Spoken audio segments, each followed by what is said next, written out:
nanoseconds are gonna be everything I need when Halo Infinite comes out. There you go. It'll give me the edge. Everything's already on that setting, so picture be damned. I just want that instant refresh rate. All right. But we're off to the races. We're ready to play some D&D.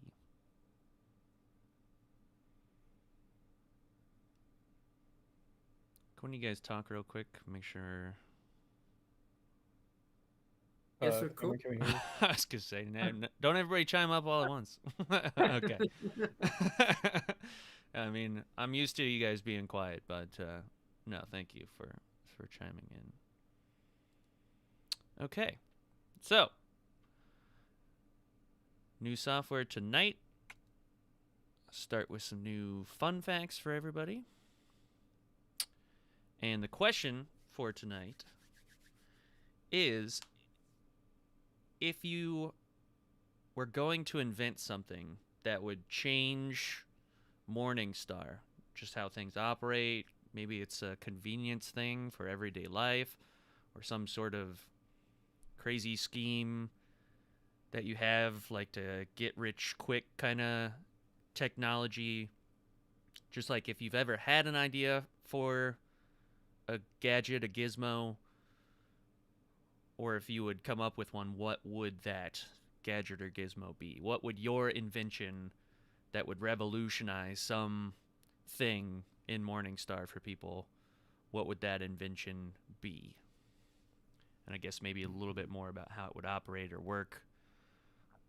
I'm going to give Jared the most time to think about his. I already have mine.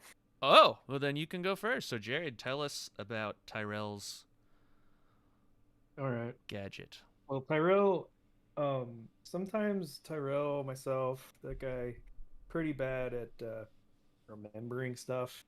And sometimes the even worse note taker. Mm-hmm. So I don't know how much this plagues the rest of society, but there's got to be at least, I don't know, some percentage of other people who have the same trouble, right? Sure. Am I right? And so I'm thinking a device that magically captures notes, so I can remember like where I've been, who I've talked to, and what I'm holding. That would be really neat. I think maybe I'll call it like a PDA, like a personal data accessory. What kind And of texture would be on the outside of this PDA? Like a. well, I can't tell you that because it actually needs to be unique to each individual so that they know the notes are actually theirs and not someone else wrote them for them. So they, it's kind of like that one movie. Which movie? Where they all had to have a totem. Oh, okay.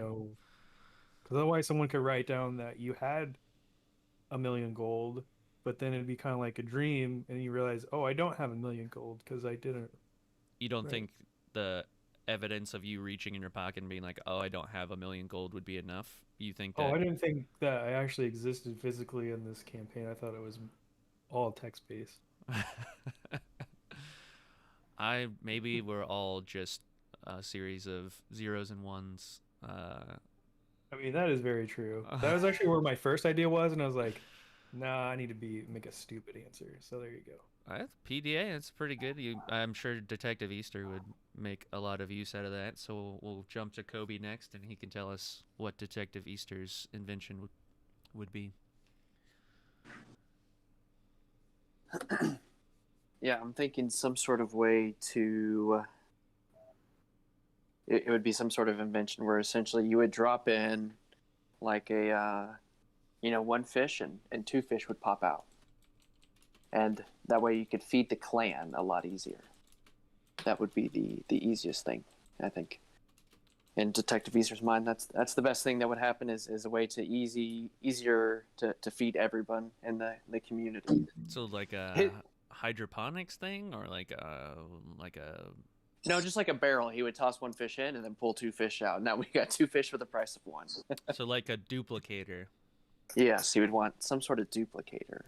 for food for the Gotcha. clan. I don't know if Okay. he'd want it to go out to everyone.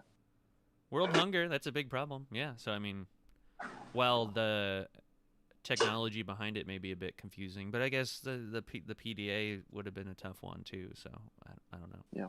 I mean, either that or some sorts of electric net that you can shoot out and capture a bunch of people at once as a detective.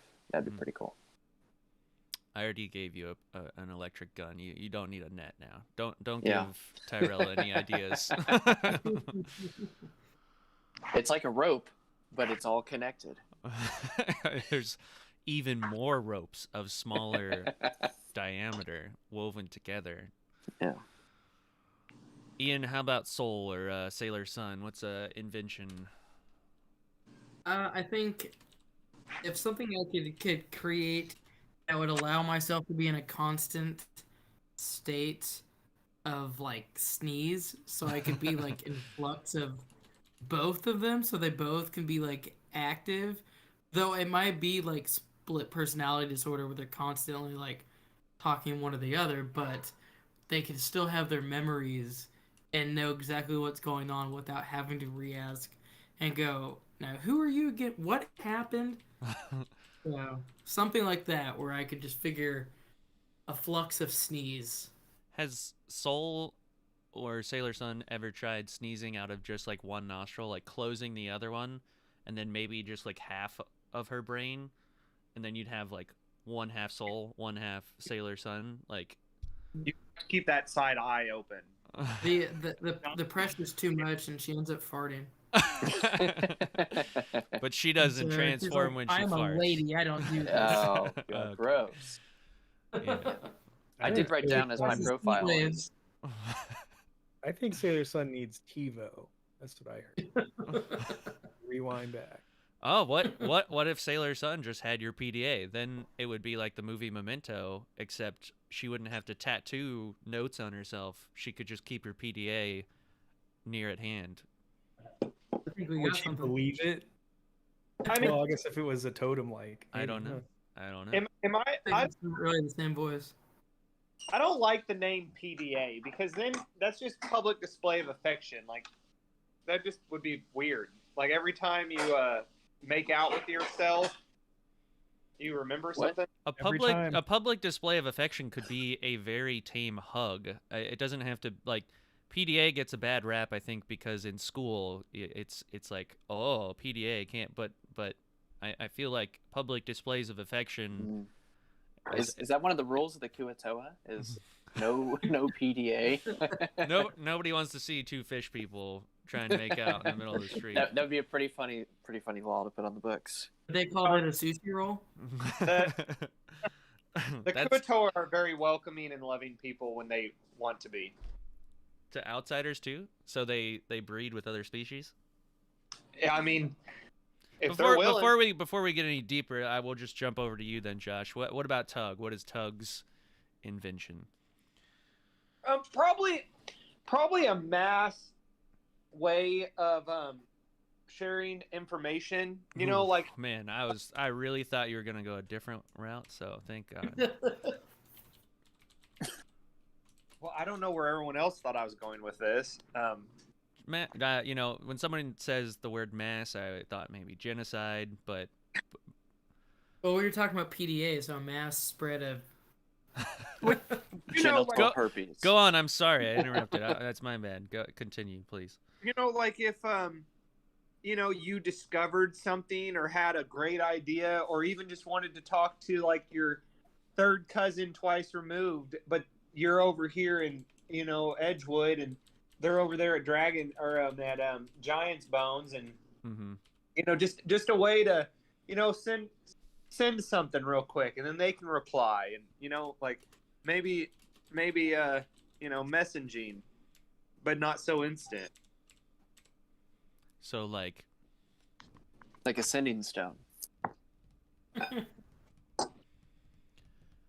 do you think people who can like teleport have a use for this? Like, what it seems like a kind of a niche market when there's so many magical people in the world that can quickly close the distance or communicate something over a distance. Yeah, but this is for the common folk. This is for the average Morning Star Okay, man. all right. I think you've got it in there. Yeah.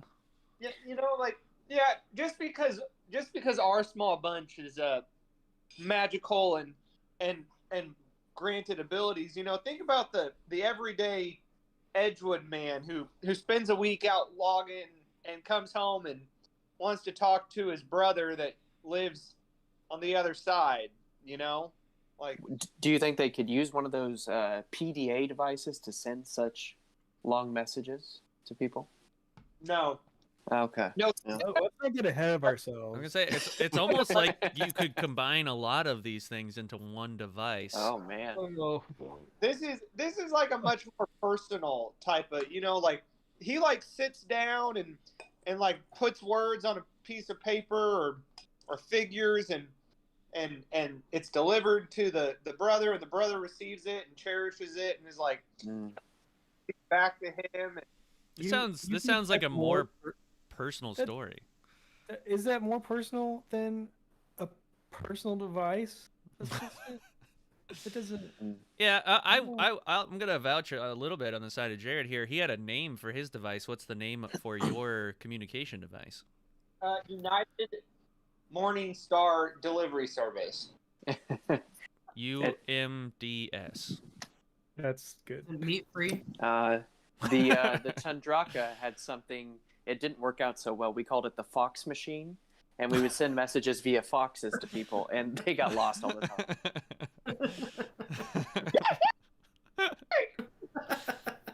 That's pretty good. Did you just come up with that yourself? Is that Yeah, that's what I was your thinking. guess? Fax machine when Josh was describing what he was talking about. So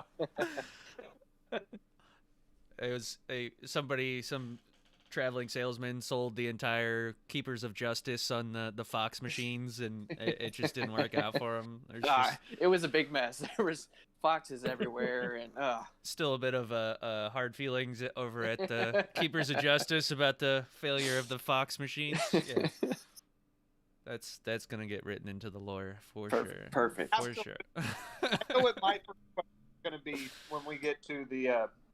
Oh yeah, a great idea. We'll get to Cameron and Ranger Steve's invention before you piss anybody off, Josh. So we'll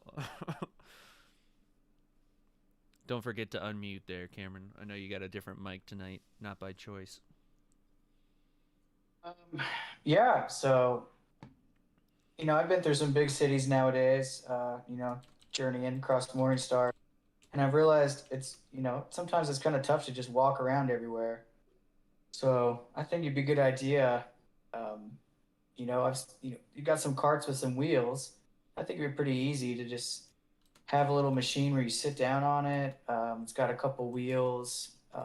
Maybe you can use some sort of pedal, and you just get from one point, point A to point B a lot faster. I think I'd call it something really clever, like the pedal seat or something. But I think nice flat ground, you can get from point A to point B pretty fast.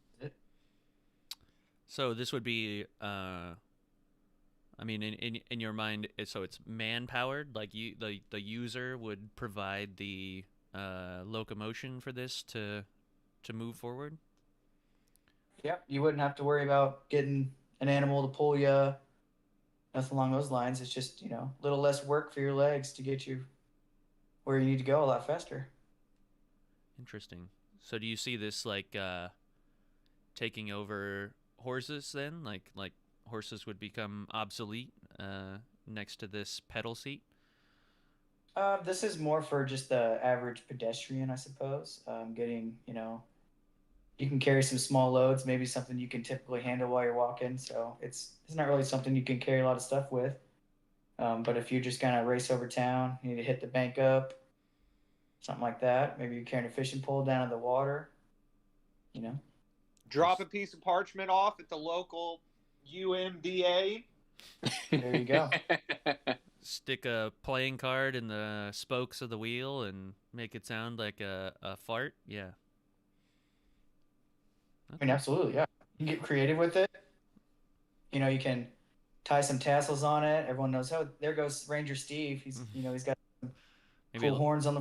I was gonna say a horn or a Oh. bell or something. Yeah, you can really spice things up. Pedal seat. I like it. I like it. Okay. All right. Well, when we left you guys last time, I guess I didn't mean to skip that part. You guys can ask me a question now if you would like, either about Morningstar or the impending doom. The people of Morningstar. The people of what- Morningstar, sure, yes. What are they craving? What do they want? What's their issue right now that they need fixed with some kind of technology? Very entrepreneurial answer. Yeah, so I would say just widespread hunger is definitely an issue. But as far as like first world problems, there is a lack of quick communication for the masses. So I'm sorry. Hold on. What did you say? You broke up on my end. The very first thing you said. What's their problem? a lack of food. I mean, there's always a shortage of food. I thought you said Any blacksmiths. We should start murdering all the blacksmiths. Don't get Josh started on that again. But maybe Momentary lack of judgment. Okay, momentary lack of judgment. It happens from time to time. maybe if there was a common communication device, Tug could have apologized to the blacksmith, or you never even would have needed the blacksmith in the first place because you could have left a phone behind, waited for them to arrive, and just periodically called. They would have picked up the phone, and you could have explained the entire situation. I'm sorry, I keep saying phone. I don't know. What's a phone? Yeah. Just send a fox. PDA. It may make it worse, but you could try to send a fox. Yeah. So I hear that, but like, for one, okay, fine. I'm gonna ignore that they probably don't understand that there probably should be a faster way to communicate. But I don't. Okay, I'm just thinking, do they know the bad stuff? Do they know what they get themselves into when they have faster communications? Like, it's a slippery slope. They do not understand the repercussions for having, instant information at their fingertips. No. They couldn't. There's infinite magical power out there that's incomprehensible, but even beyond that, above that, on a higher level of power is information. Because can you imagine if somebody could just look up spells on the internet? I mean, you would have everybody and their sister trying, 20th level spells. Like, free-thinking people had the ability to research and figure out everything and see when the few in power are lying and blowing smoke up their ass, and how people would want to rise up and fight against it, or just lay it down and accept the lies. I mean, it'd be mind-blowing to just know that there's just infinite knowledge for the masses, to see them just not take advantage of it. I mean, I don't even know what we would do. Fortunately for Morningstar, there's a lot of good educational facilities that would allow people to think critically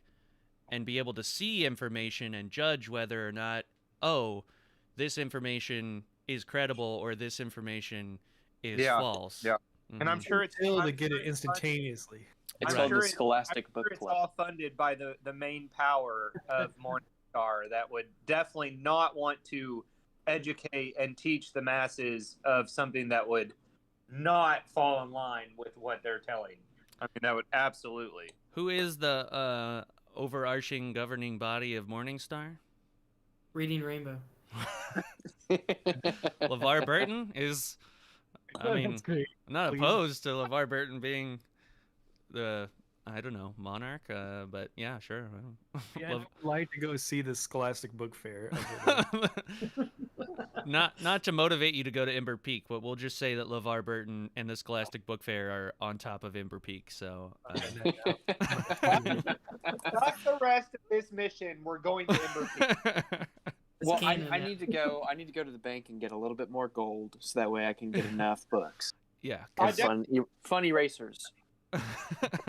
Yeah, cool posters. Yeah. Fuck mechanical pencils. I want the ones where when the lead runs out, you pull out the cartridge and the new one slides in. Bring that back.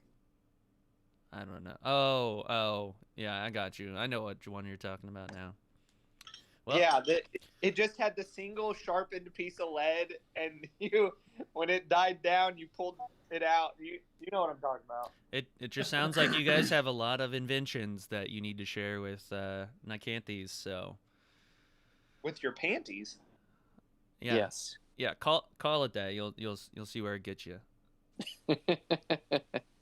Sexy Pants City is okay being called Sexy Pants City, but I'm not sure Nyctanthes is gonna be all right being called My Panties. So you're welcome to give it a go.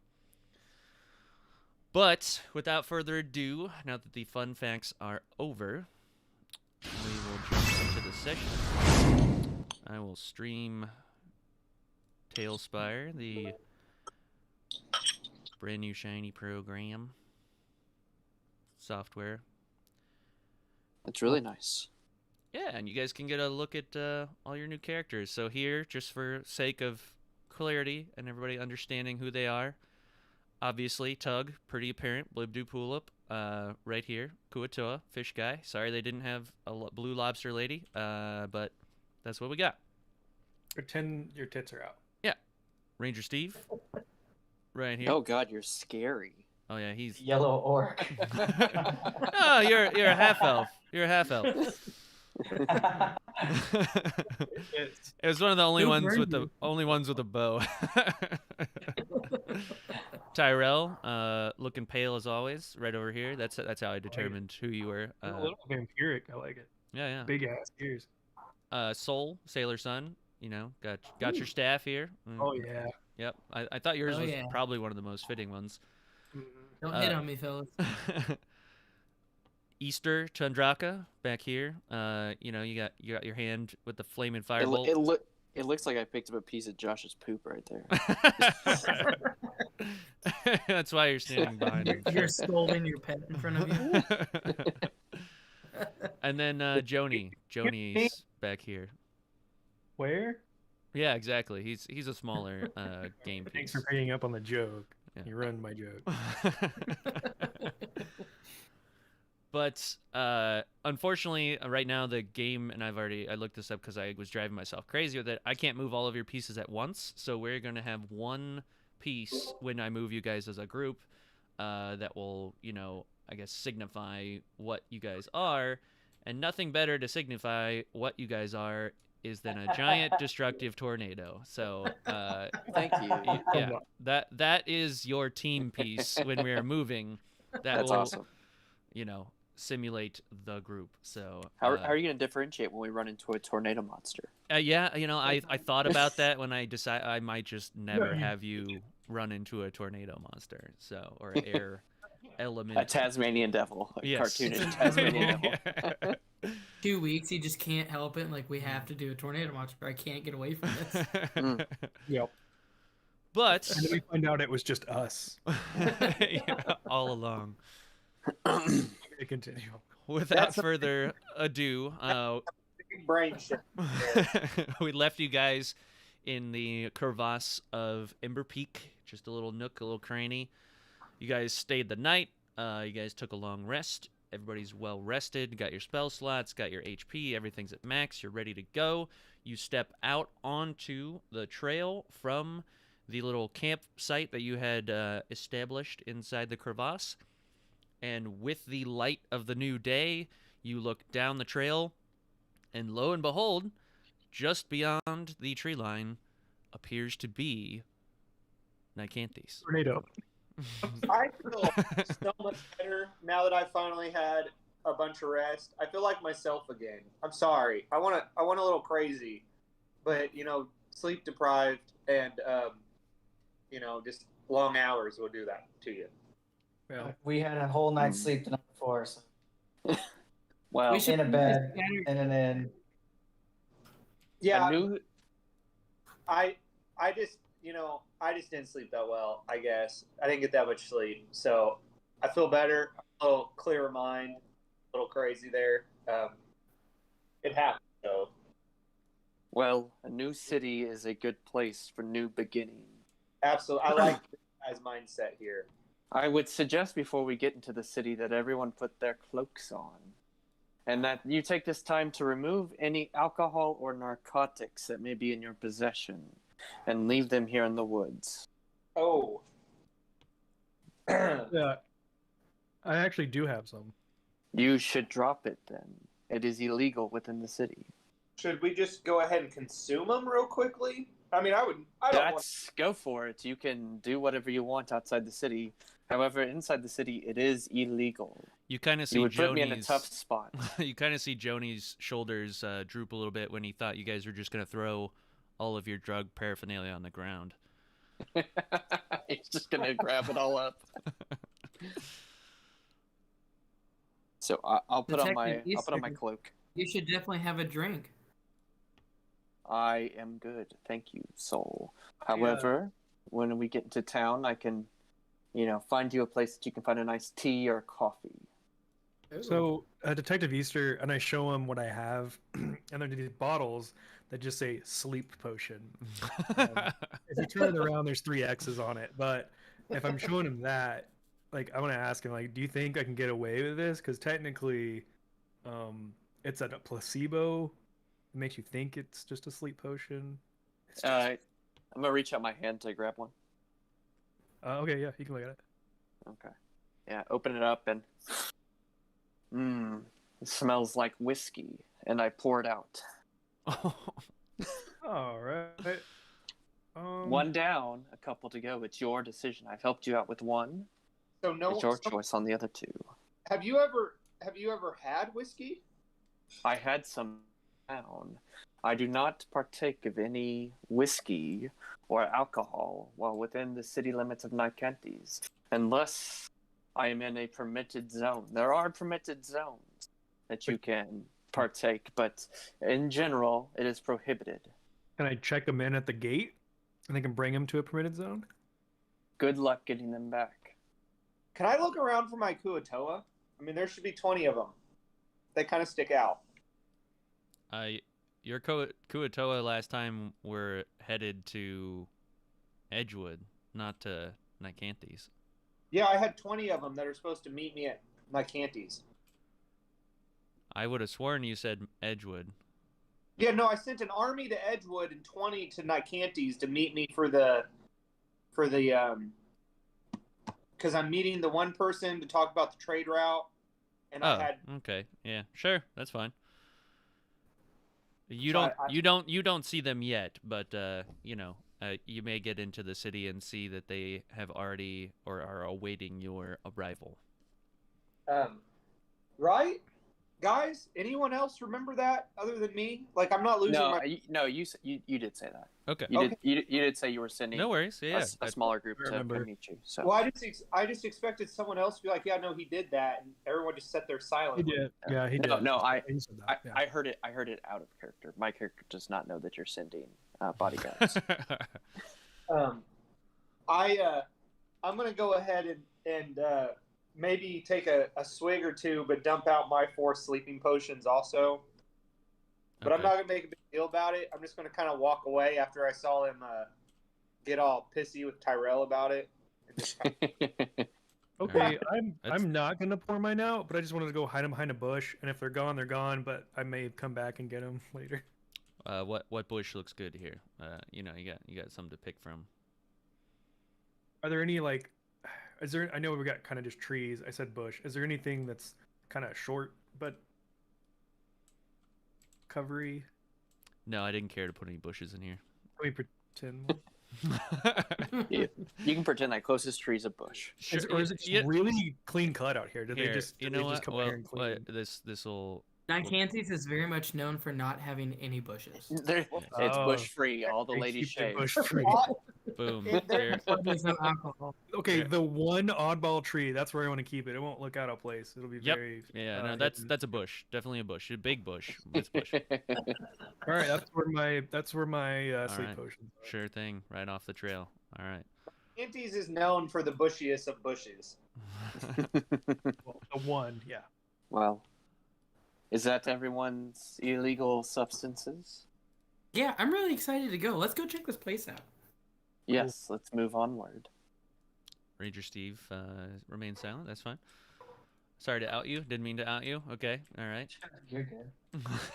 So, I used my last sleeping potion at the bar last town.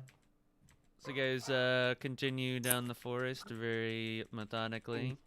That's not how. Hoppy, okay. hoppy, hoppy, hoppy. I I like was it. gonna make a note that it's super aesthetic, and then I saw this. Joking. I could just move the camera, but I want to. No, it's fine. It's actually pretty funny. Stay at I ground like it. level. So, you guys sort of step out onto Nyctanthes, and you can see there's primarily two kind of pathways. One to your left that looks like it is through a little bit of a nicer district, and then one that is straight ahead, which looks like a little bit more hustle bustle, very much so more hustle bustle, but more people, cheaper houses, more stuff littering the streets. You can see that there's obviously some sort of homeowners association over in the left side, but not on the right side. People are allowed to keep containers and barrels outside. But it's up to you which path you guys kind of want to choose going forward here. But the going-ons of everyone in the street talking to each other, citizens walking around back and forth, they don't seem to pay you any mind. People walking out of the forest doesn't seem to surprise them at all. And, yeah, they're just going about their day. Chickens running around, people talking, conversing. Where's the red light district? It is night right now, and I think Detective Easter would be your best shot at someone who knows in your immediate party, but he also doesn't strike me as the person who would tell you that. So, Where do your parents live, Easter?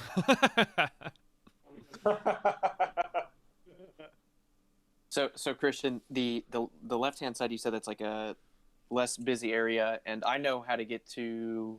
You yes, you do know how to get to. So both of these paths will lead to it in about the same distance. It's just one is obviously less populated than the other. Well, You go straight to catch them.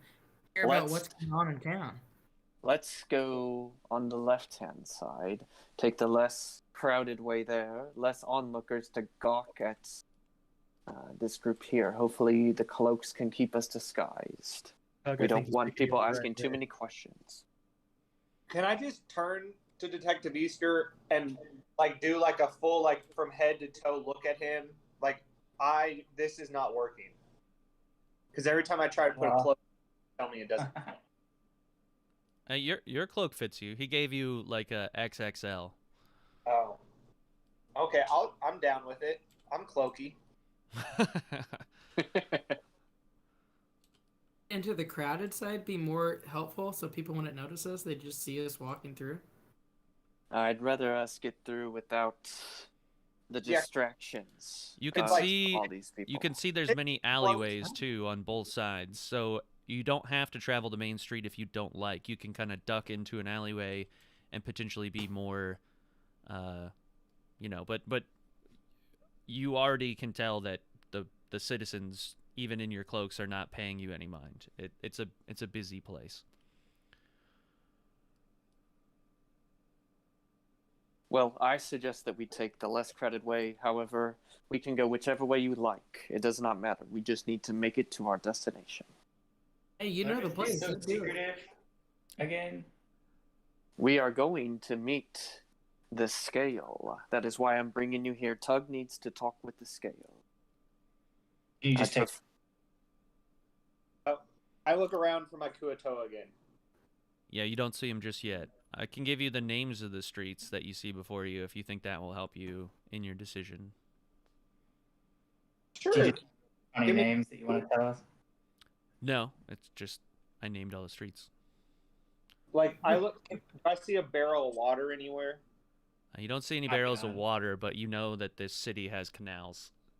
You haven't seen them yet, but you imagine either one of these pathways, you'll eventually hit one. So the pathway in front of you through the busy sort of part of town is called Elm Street. And the one to your left, the nicer side of town, is called Cloverfield Lane.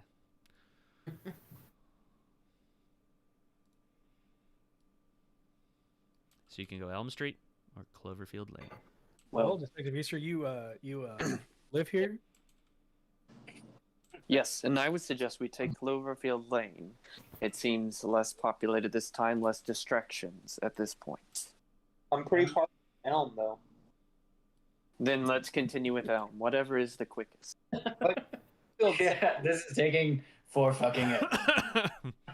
Guys, we should really sit down and talk about this. Elm? Free. I think Sailor Sun has a. Or you're not Sailor Sun right now. What's your other identity? I'm Soul. Soul. Yep, I need to write that down. Sorry. It's in my name. You can see it off the side. Ranger, who normally makes the decisions for your group when you come up against any sort of streets that you may wander into? I would be the one in charge of that decision. Great. Well, Lady Tug, which way would you like to go? I want to go with the. I think the way you picked first was the way to go. Clover. Perfect. Let's move along. All right, let's go. I just got everybody here. All right. And the tornado continues. The tornado, the rampage of destruction continues. So, you make your way down the street. Is there any particular way you want? No, you don't. Okay, you just want to walk down the middle of the street. Perfect. Okay, cool. That's great. So you see, people conversing. These people on this side of town seem to be kind of caught up in their own business, without too much of an introspection. Everybody also seems to be more important than you. Not based on your own decision there, but on their manner, their clothes. You do see two little gnomes seeming to be having a good time, and one of them has something that looks like it's frothing in a mug, which is a little out of place for Nyctanthes.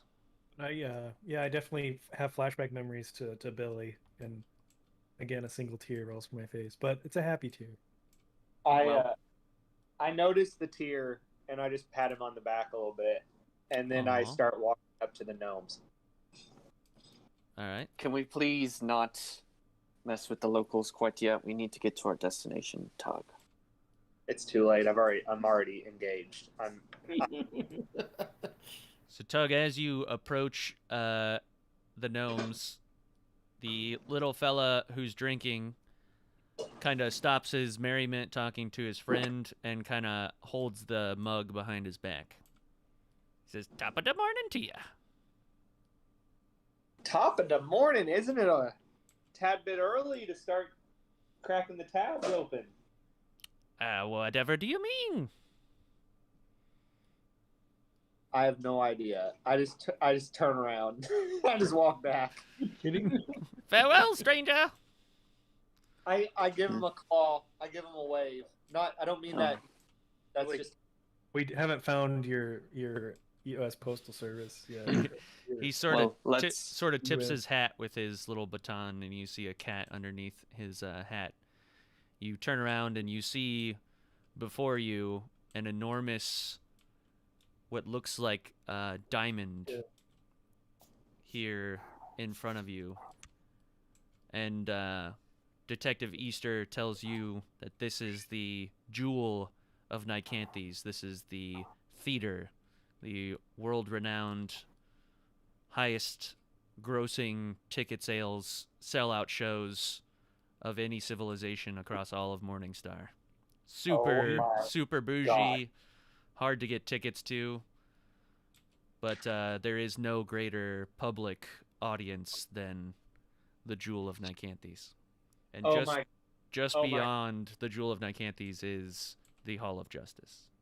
And there's water all over the place, correct? Like I'm seeing there is water, yes. the show that is going to happen. There is going to be cells galore. I look around, still looking for my Kuatoa. Yeah, you don't see him just yet, but you do now see the glorious canals. You also notice that coursing through this city, even though it is daylight outside still, there is some kind of like electrical current, and it seems to be powering the lamps. Because it's not quite night yet. It's still daytime. But Tug, you also look at this water and notice that it is unusually dark. And for lack of a better word, especially when speaking to you, the water is black. It doesn't. Especially speaking to- What does that? I don't know. I don't know. Why would you? Do you feel offended? I don't know why.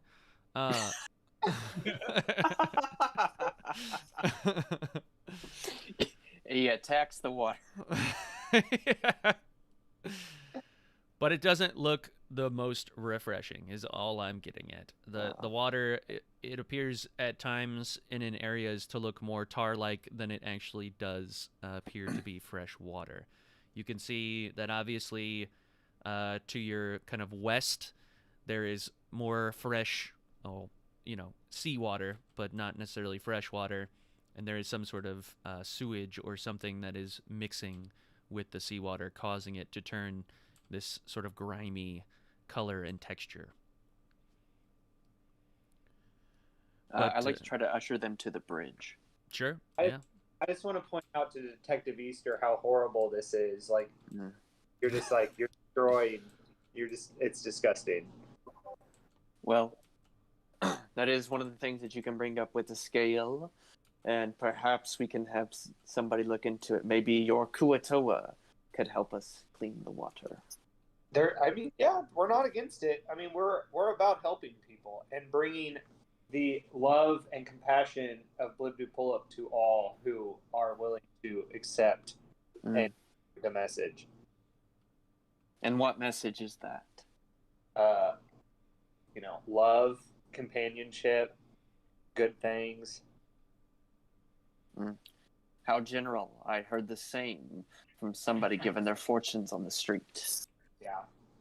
Well, the difference is that this is real and that was fake. So. Be that as it may, let's continue on. We're almost at our destination. Yeah, so you guys continue up onto the bridge. Is the bridge creaky, cracky? It's actually pretty well constructed. It's a little bit more foundation heavy, but the wooden creaky, cracky wood is not as bad as you would think it or expect it to be. But okay, good. there is someone on the bridge. He appears to be homeless. And you can see he's just kind of sitting down, leaning up against the rail. And as you guys pass him, you hear him murmuring something about the eyes are watching. The eyes of the rats. They ate my friend. He was just taking a nap and the rats ate him. Can I? Do I recognize that homeless guy? Does he hang around quite a bit? He doesn't look like this is his regular spot. It looks like he might have spent the night at a speakeasy and kind of wound up on the street early this morning, either because he was thrown out or just because he ran out of money. But you can tell that his clothes are a little bit damp. All right. Well, he's not my concern right now. Come on, let's continue on. All right. You head down the bridge and you. I want to. That's okay. We can go back if Tug's trying to do something. We can go back. I'm just trying to usher them on. However, I can. What's up, Tug? I'm pretty charismatic. I want to walk up to him and just ask, what eyes? What eyes are you talking about? The eyes of the rats. They're everywhere. Rats, yuck! City's infested with them. You don't see them looking at you? What did the rats do to your friend? They ate him alive. They ate him alive. I watched it. I had to climb up on top of a barrel. And how much have you had to drink tonight, sir? 2 at most. That's it. Just 2. I'm going to flash my badge out. Well, perhaps you should get out of here. Drinks? I didn't say anything about drinks. Yep. Nice to meet you, officer. As he kind of runs, like stupering. And yeah, sure, he falls down the stairs. You feel a little bit of sympathy for him, but not too much. He doesn't get back up. You just kind of see him fall at the base of the stairs, and he disappears out of your view. The townsfolk are so nice around here.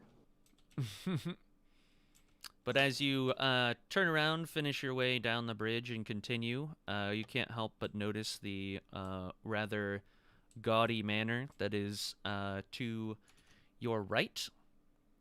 And if I wouldn't have just scrolled away from that page, I would be able to tell you more about it.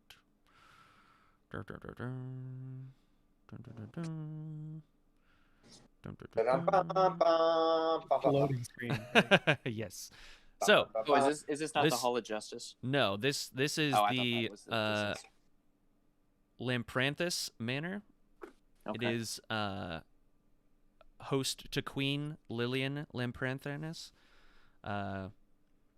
She's kind of well known around the town as the single lady. She is looking for someone to take her name, because the way that the nobility does it around here is they come to a mutual agreement whose name will be continued on through the lineage. And she is a very prideful person. While she is one of the greater houses, she's not a lowly house by any means. None of the sort of single lords or ladies are willing to sacrifice their name, even in the instance of Lillian. So that's kind of what the gossip in the town is for the manor to your right. But as you approach what appears to be the sort of city square, kind of back out here, and you can see the Hall of Justice. And you can see with the Hall of Justice, Dang, it's huge. it is enormous. 2 giant scales on either end sort of adorn the middle, and they are perfectly balanced. You guys, in all your adventures and time, have not seen a city this large or buildings this tall. Maybe I'm speaking out of turn there. Yeah, But you guys. Yeah, no, I think I agree. I mean, my draws dropped, and it's just like the resolution is higher, and it's just like, I just the textures, yeah, it's just. Oh, wow. Wow. But you guys approach the Hall of Justice. I mean, it gets 5 claws. 5 claws. 5 out of how many claws? 5. I thought it was 4 total. You got 4 claws up was like the most. That's how exactly. Oh, wow. Oh, wow. it's that good, huh? Okay, all right.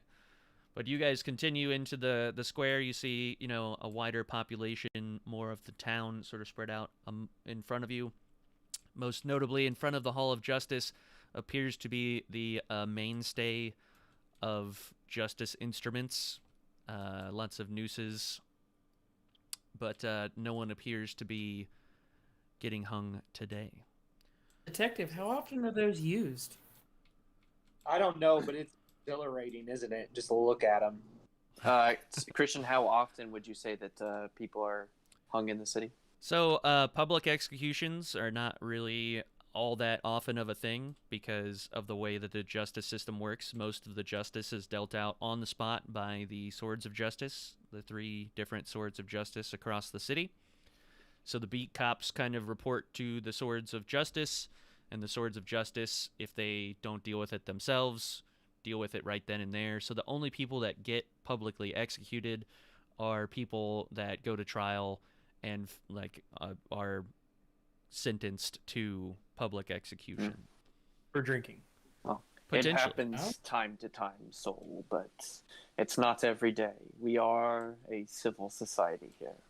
However, certain crimes must be punished.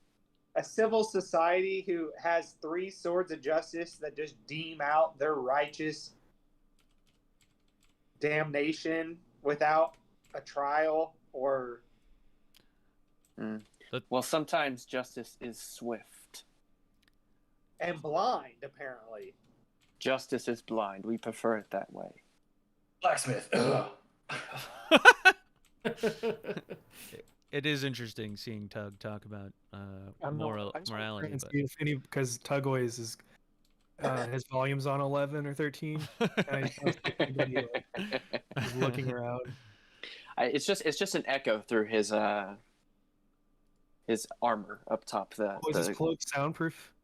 Hey. No. Hey, I told you that Oh, what am I- I was sleep deprived and wasn't myself and made one bad decision, and everybody's holding it over my head. I've done months of good decisions.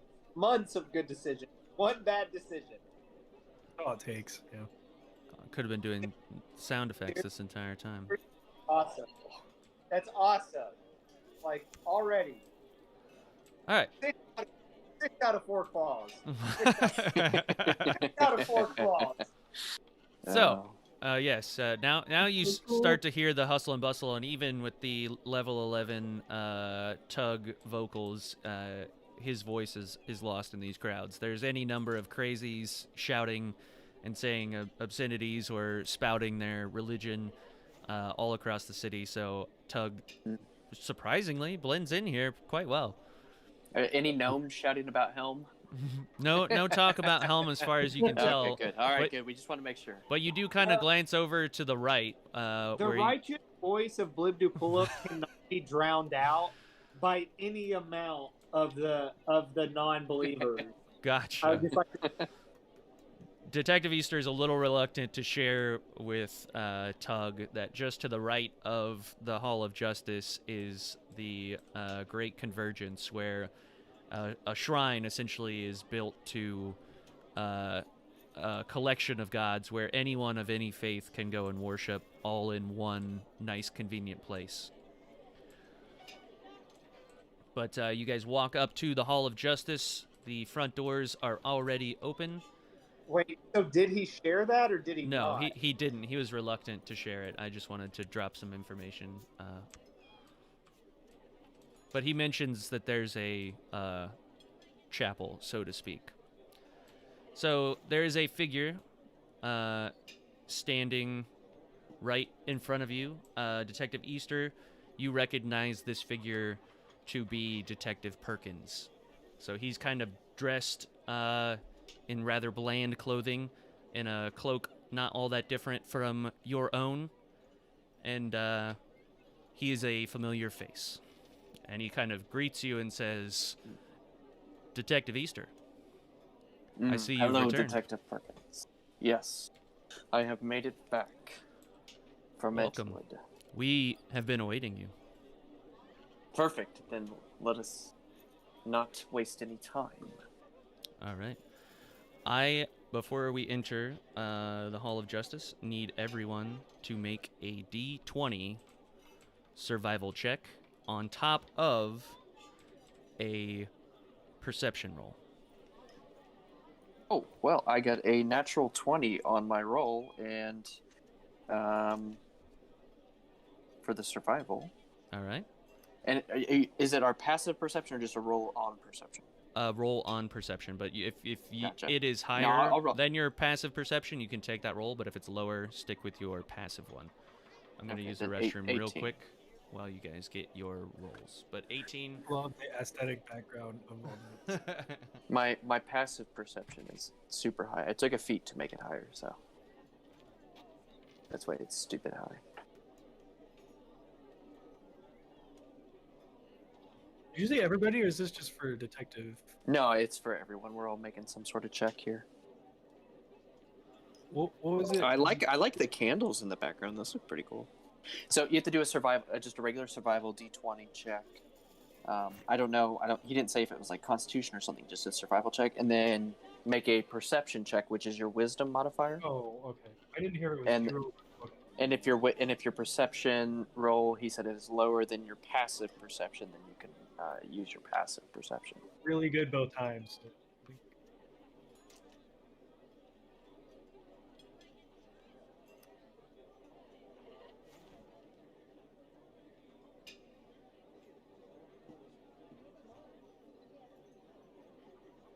God, I'm gonna be pissed if I walk into work and all of a sudden I have to avoid a trap that I forgot was there.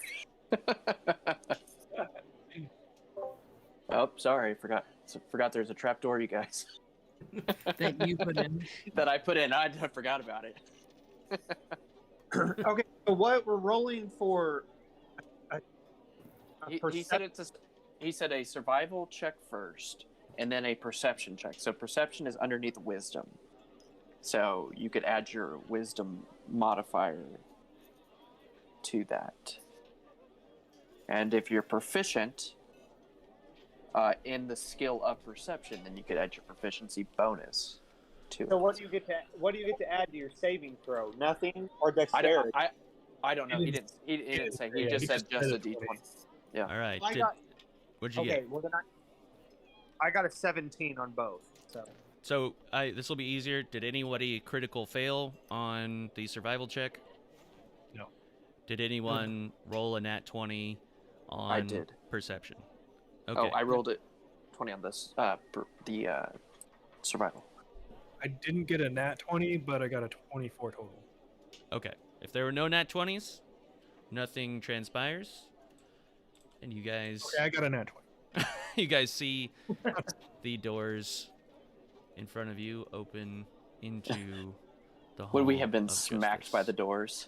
Yes. Storm is rolling in. Bam! Oh, I forgot how quick these open. Oh, gosh. These are the bitch please doors, and they would have just bitch please as you approached.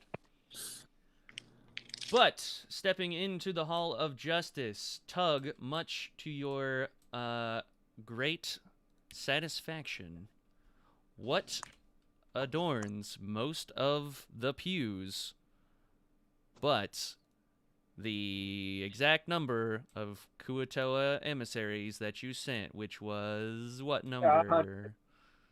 10. It was 20.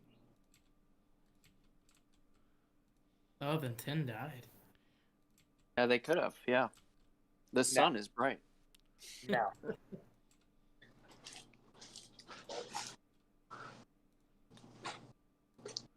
All right.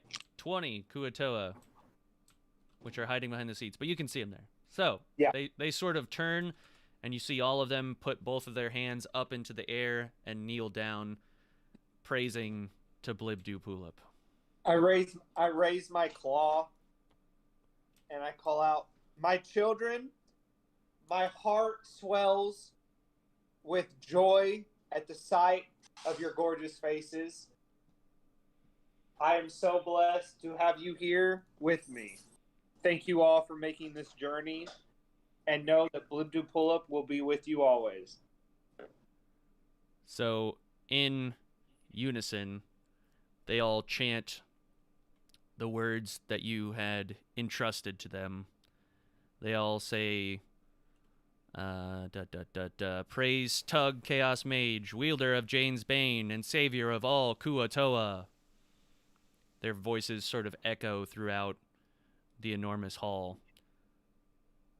And you can see, most of the few that there are, people in the Hall of Justice are impressed and maybe a little bit intimidated by these Kuatoa, but they have clearly received them into the Hall of Justice, and the Kuatoa have caused no problems so far. Sorry. Leave your drugs out. Can I immediately turn to, I guess, the people? There is people in here. And yes. thank them? So you see a judge all the way at the top. You see some sort of well-dressed figure in a pale blue suit in front of you and like white hair. And then the person that was greeting you at the door, Detective Perkins, is right behind you, sort of ushering you in. Thank you for welcoming my children into your accommodations and caring for them as they patiently waited for our arrival. You're most welcome. Please come in and sit down. I'd like to usher them to wherever we would typically take somebody. So yes, I immediately walked to the front. Detective Perkins and Detective Easter And then I'll throw you guys in here now that we're all kind of in a good place. Hopefully they have a solution for group movement here in the future. But it's okay. I like you I guys like the tornado. being It's a tornado. nice. Yeah. You're dead. But yes, so they obviously usher you to sit down to the right here in the what looks like the, bench. But Tug, you said you walked straight up to the front here where the. No, never mind. Okay. I was speaking out of turn. Like, I'm gonna follow suit. I don't want to be disrespectful. Sure. Yeah, I'd usher them to sit, but I'm going to stand and talk to the Scale of Justice. Sure thing. So the zoo warriors kind of take their seats. Joni doesn't have a seat, so he just kind of hangs out Put on the just in table. the first row. You see Detective Perkins kind of stand off on the other side, and you approach the bench. What is a typical, like, would I bow or just approach the bench? What's typical? You'd sort of interaction there? snap your feet together, stand stiff, and then put your hand over Okay. your chest and give a slight bow. Yes. Yes, okay. So I do that, and Honorable Scale of Justice. I, Detective Easter, have brought back the Zoo Warriors Electric Boogaloo 2. You have done They well. are...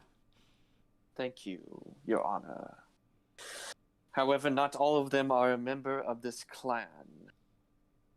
Soul, the female human over there, she is not a member of this clan. She assisted me in the troubles that we received in Edgewood, and she helped me to bring the clan back into the city and before you today.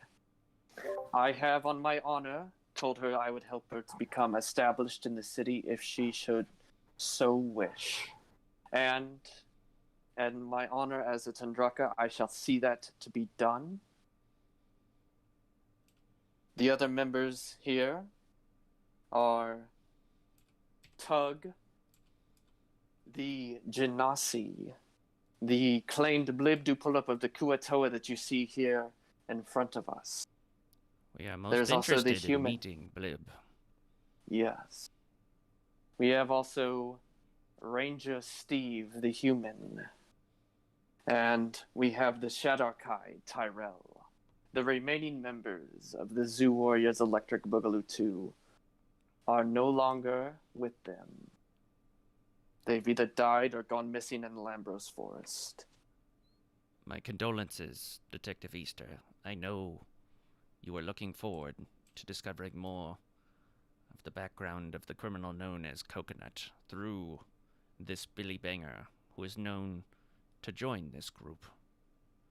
Yes. You have done a great And- service to Nyctanthes. If I Thank or you, anyone Your else can do anything for you in your investigation into Coconut, please do not hesitate to ask. Yes, I ask that despite whatever your findings are here today and whatever justice you may serve, that you submit to me Tyrell so I may question him further about the life of Billy Banger and his involvement with Coconut. It would be a great help for my investigation. It is granted. Thank you, Your Honor. And I'll go and step aside. Zoo Warriors Electric Boogaloo 2, please approach. Do not be shy.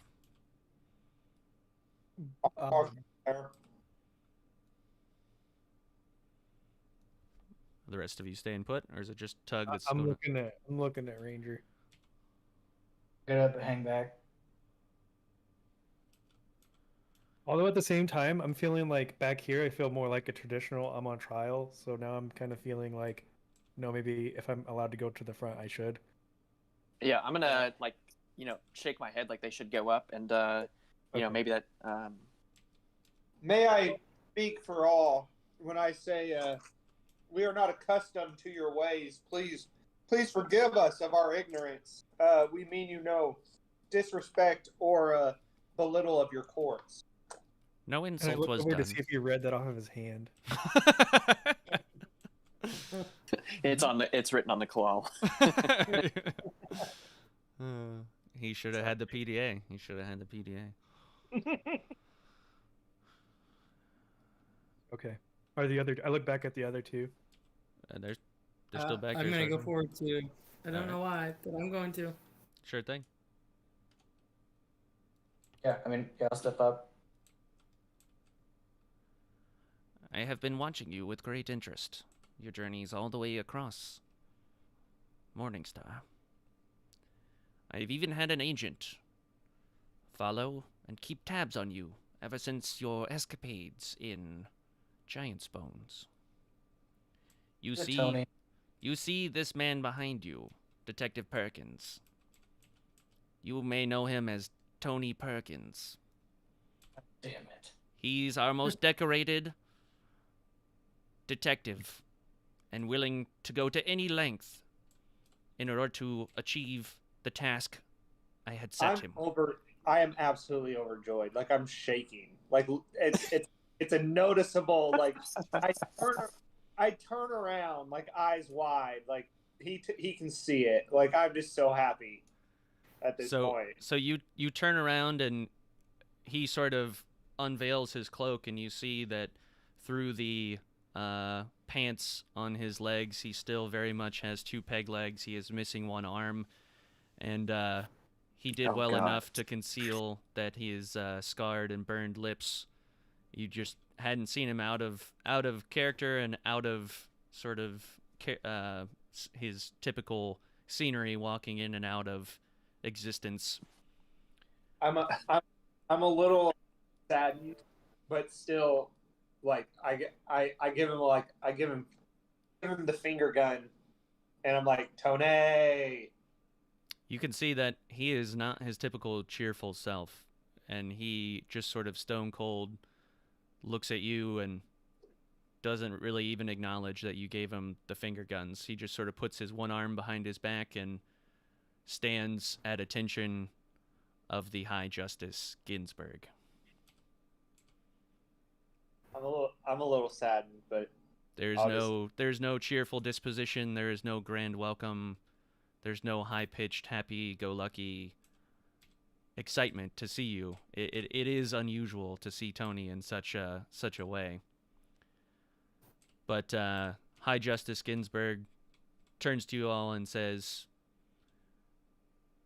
"Do not be upset at this news. But Tony is not the man that you knew him to be. He's merely a character, a persona, to gain your trust and keep an eye on you as you journeyed across Morningstar.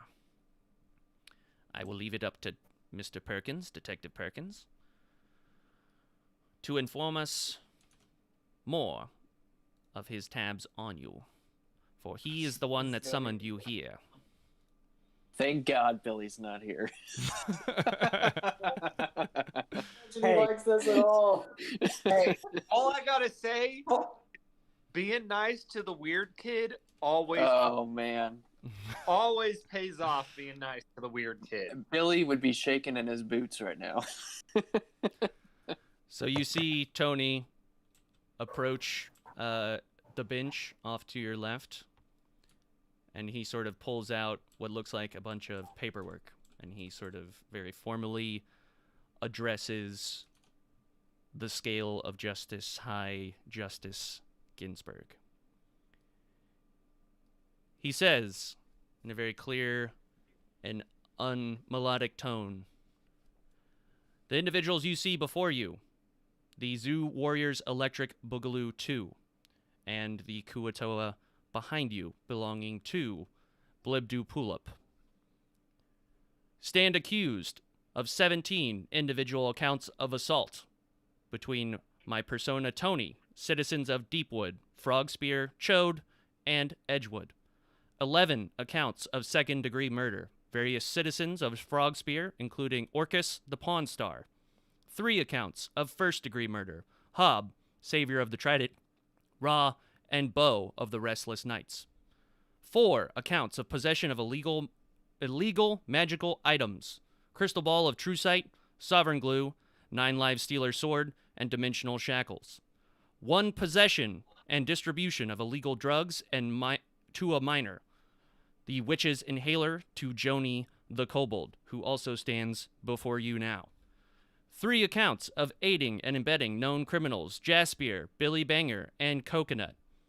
1 account of domestic terrorism, the destruction of a public artifact, the Giant's Bones. 1 account of unregistered metaphysical religious organization, or here known as the religion of Blib Dual Pulip and the Kuatoa. And finally, 3 accounts of killing an endangered species, the Kirin of Helm, and 2 owl bears of Deepwood. The Zoo Warriors Electric Boogaloo 2 stand before you accused of these crimes. Based on my evidence and my research and my personal torment at the hands of these individuals, I would like to press charges in the names of the people of Morningstar. I hereforth prosecute the Zoo Warriors Electric Boogaloo 2 and hand in my paperwork for the case of Zoo Warriors Electric Boogaloo 2 versus the people of Morningstar. Thank you, High Justice Ginsburgh. I retreat. Well, first thing I'm doing is looking around for that tornado icon, because that dude did.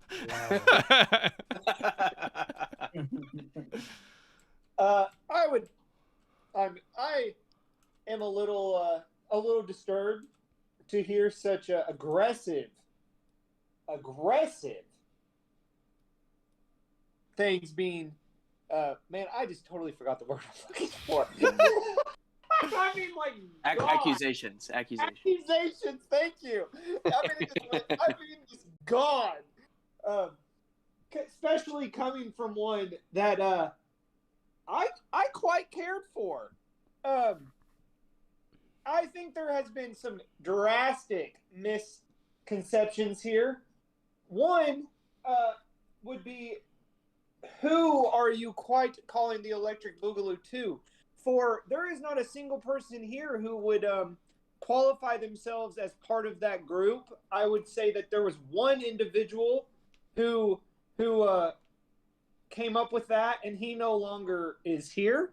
He was called away by his mythical well, I'm not going to say mythical. Let's just say his god called him to a higher purpose, maybe? You see Tony sort of raise his hand, addressing the High Justice, and says, High Justice, I would just like all of this to be written down on the record.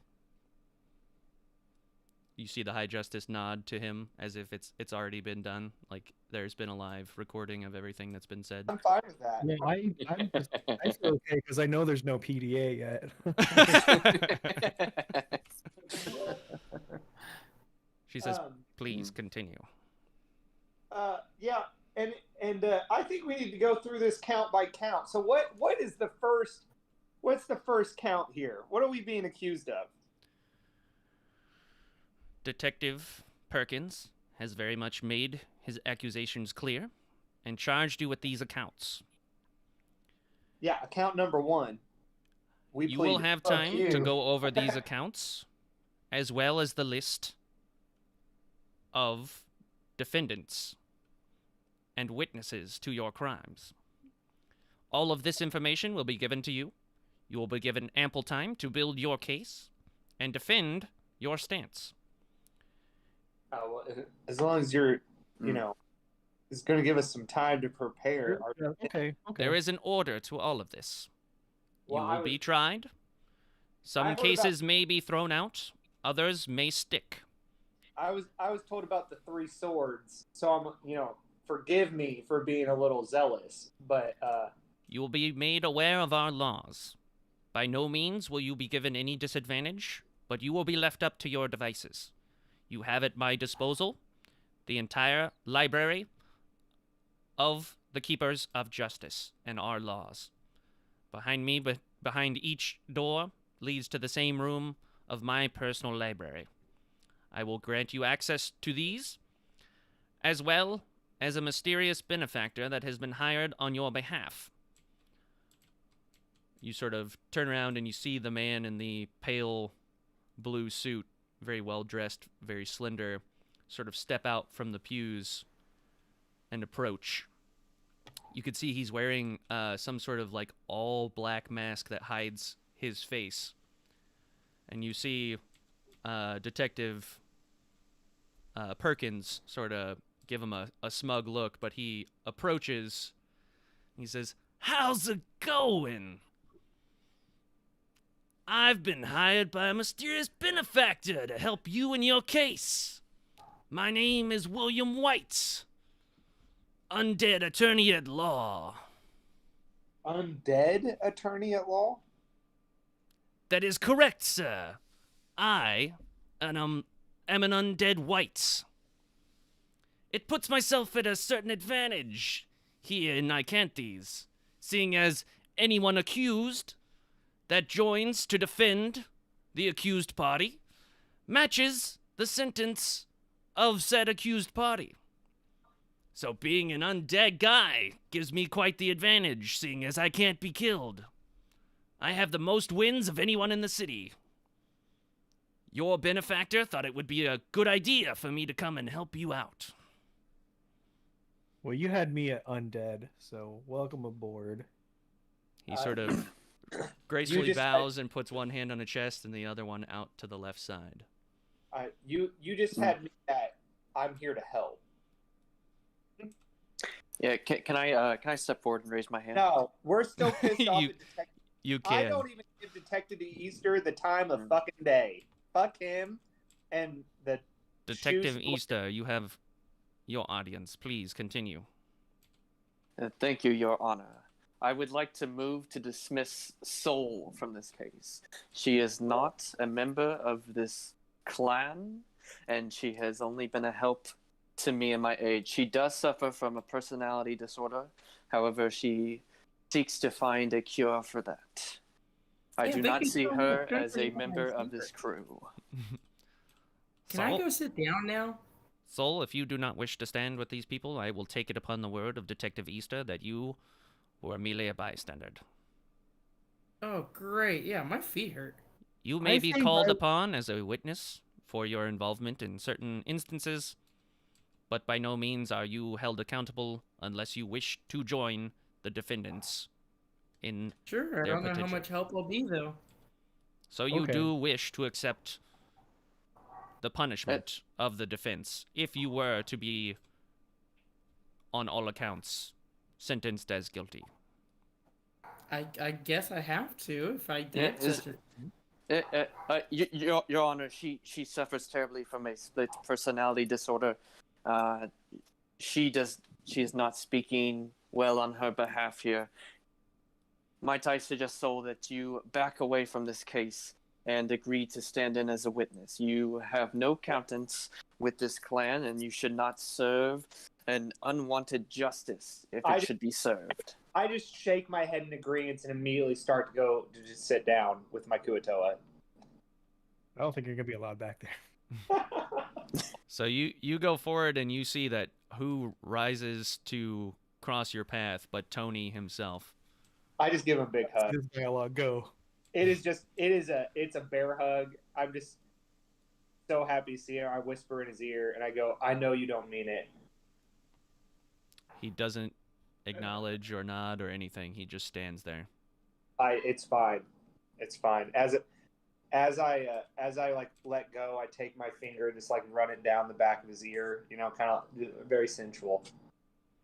You see him sort of walk over to the table with his notepad and write something down in his notepad.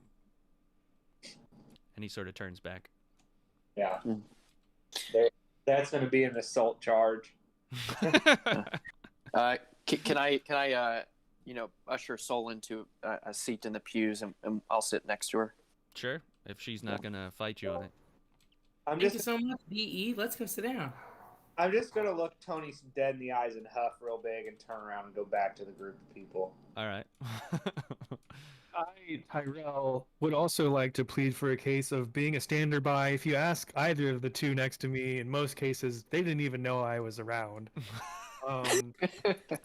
But I will go ahead and take the risk. This is the only group I know now, so I will take the potential risk of punishment. How about that? Because I can promise you, we can plead ourselves innocent in any of the. William White, attorney at law, approaches from behind, says, "Whoa, whoa, whoa!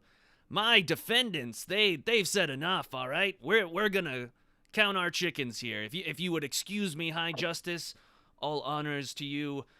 We will go over the evidence that you have supplied us, as well as the interviewees, if you will. So my defendants here have said more than enough, and we will slowly exit stage left. Yes. We weren't on trial yet, but okay. We denied all charges. It has not come to that point yet, but pray that it does not, and this case is thrown out. But as I said, I think we're ready, guys. As I said, my defendants here have said more than enough. Thank you so much for graciously accepting and hosting the Kuo-toa behind us. We are at your disposal if you need anything from us. Please, Zoo Warriors, if you care to call yourselves that, join me in the study. It's Actually, a robot that flies around, but that's what it looked like, and it was really cool. On the way out, I want to make sure I catch Easter's eyes and just mouth "fuck you." Yeah, no, I'm giving him the fish eye. Like it's. So I want to give them the peace sign as they wander out. I'm lost. So you can see. Don't walk back there. It's just jail. Like, that'd be good. You can see clearly through the door. It is in fact lots of books and tables. So. There's a library in jail. That's basically a jail for Ranger students. So. I'm not gonna go in there without turning around and looking at my Kuo-toa and like gesturing for them to come. I Like, was gonna say, can't they help us? yeah, like no. Sure. Where I go, the 20 go. Like they're not gonna sit there. They're coming with. So as you go, you see Tony step up once more and say, "High Justice Ginsburgh, the Kuo-toa are mere bystanders. While they may have committed acts, heinous acts at that, in the name of Blood Blue Tulip, they by no means should provide any aid and should be nothing more than witnesses to this case. I suggest that you keep them in protective custody from the members of Nyctanthes for the remainder of this case." Yeah. It doesn't matter what he says. I am their god. They get up. They're coming with me. Ooh, here we go. High Justice Ginsburgh, please inform Blib Pulip that all gods and men are equal in the House of Justice.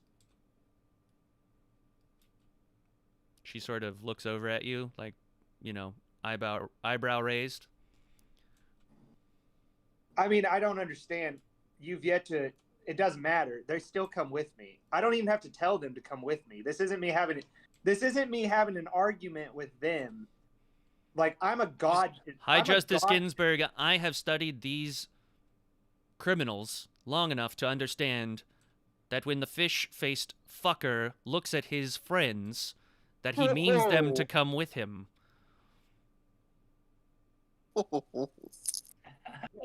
Ranger Steve just gonna walk into the library. Yeah. Tyrell, that's This creature to my left has never been my friend and has been nothing but a byproduct of my suffering in this quest that you have sent me on.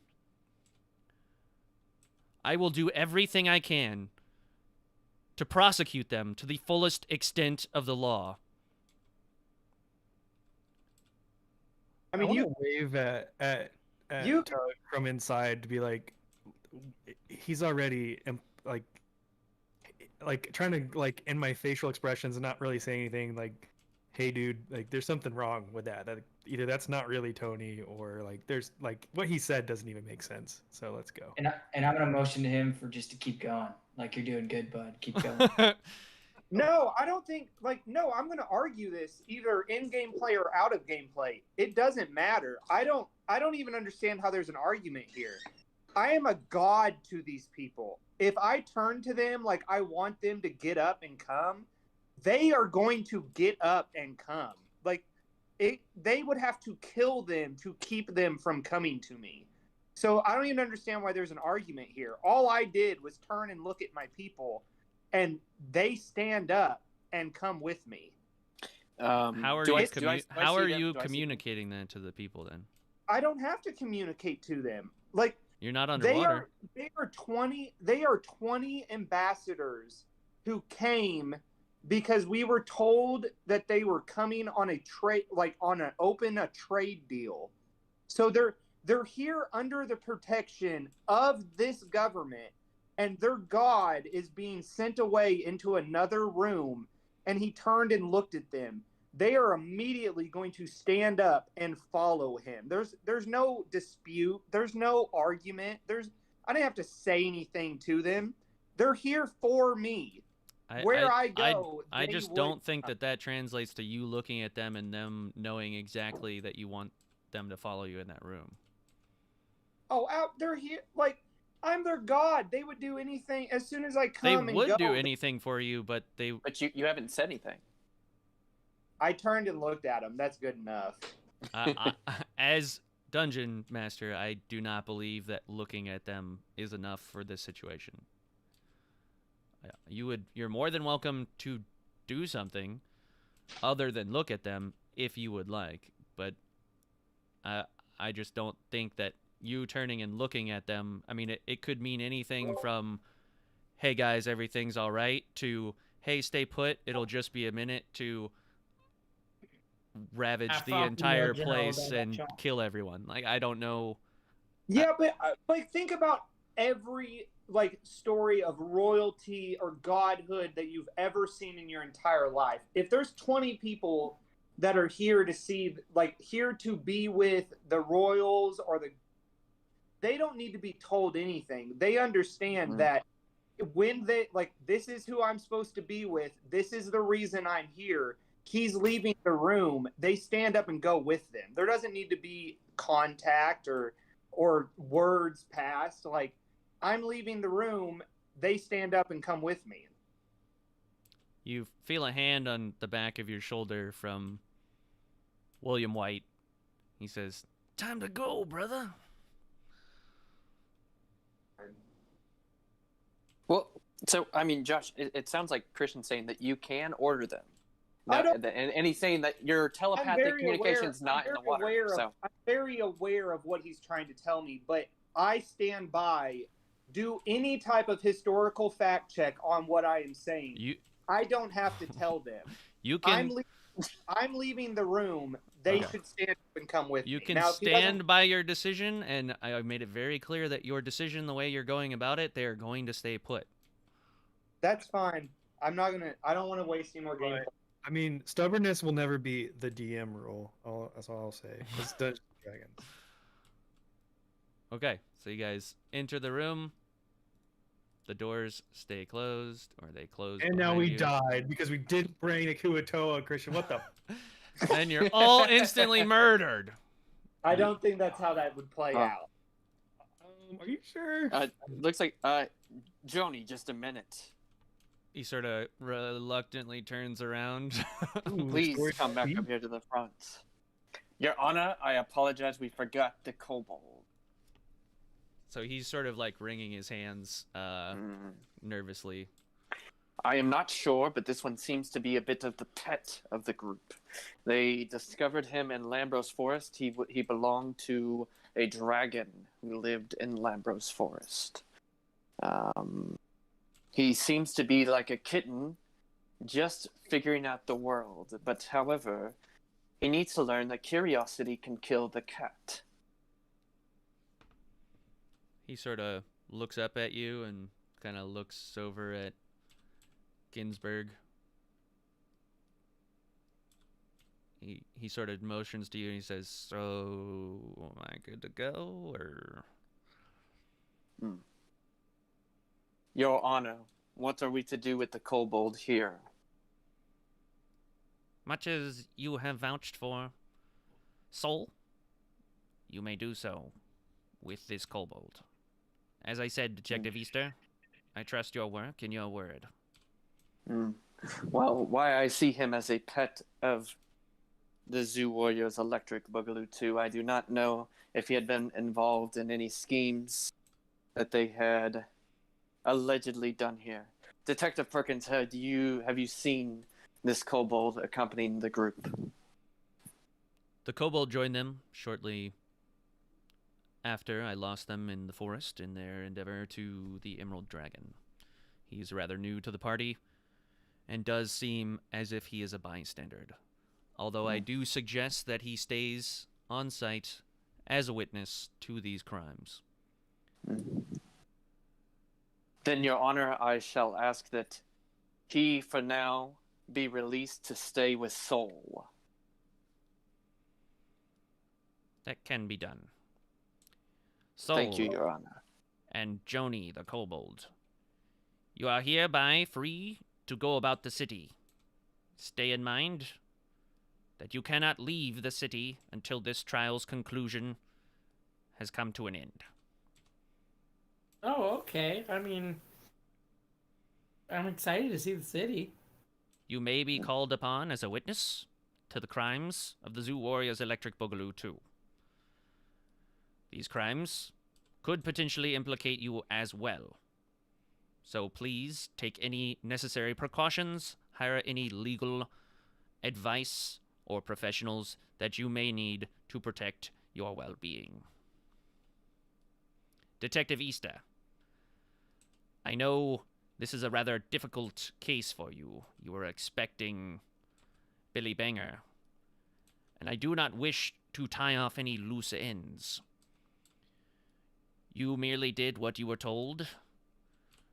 You may continue to interrogate the Zoo Warriors Electric Boogaloo 2 if they wish to welcome you in my study.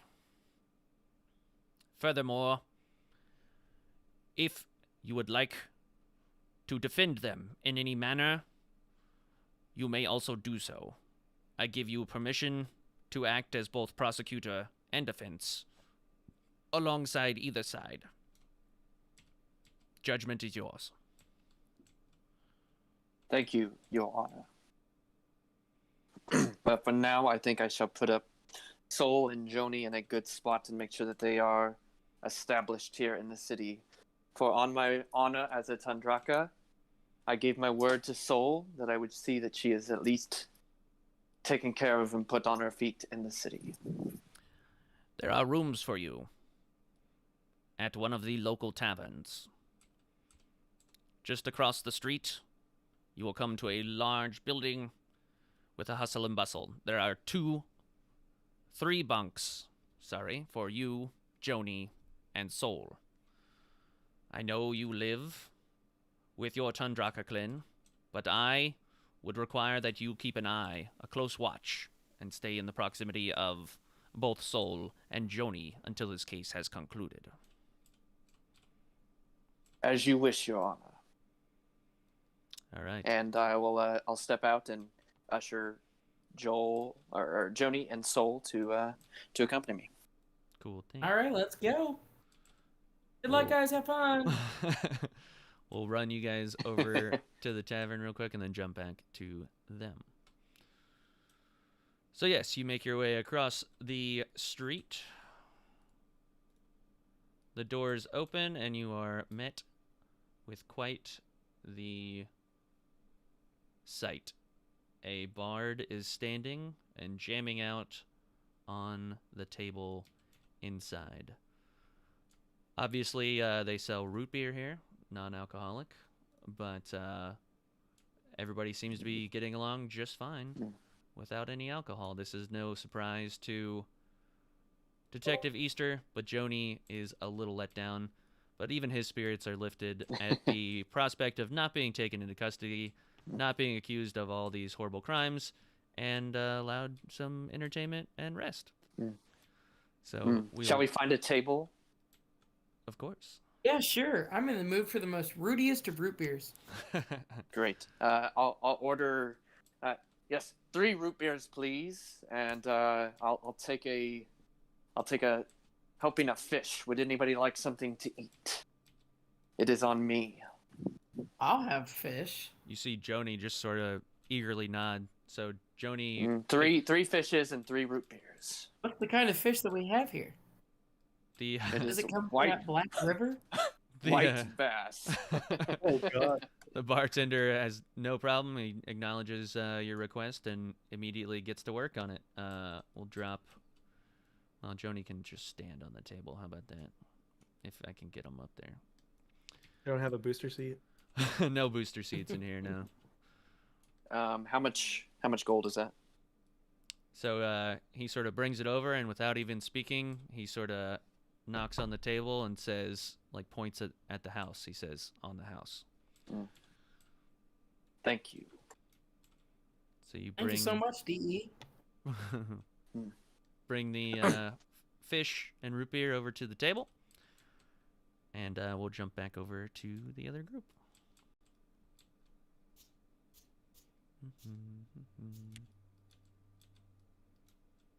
I've already found a book, and I was hoping that I could run it by Ranger Steve real quick. Oh, you already found a book? Okay. Yeah. Okie dokie. So, you guys have the entire library at your disposal here. So, William White sort of turns to you guys and says, "All right, who's ready to learn about some Nyctanthes law? I can give you the whole rundown from top to bottom. You got any questions for me before we start? Sorry for the Sure. rough welcome, but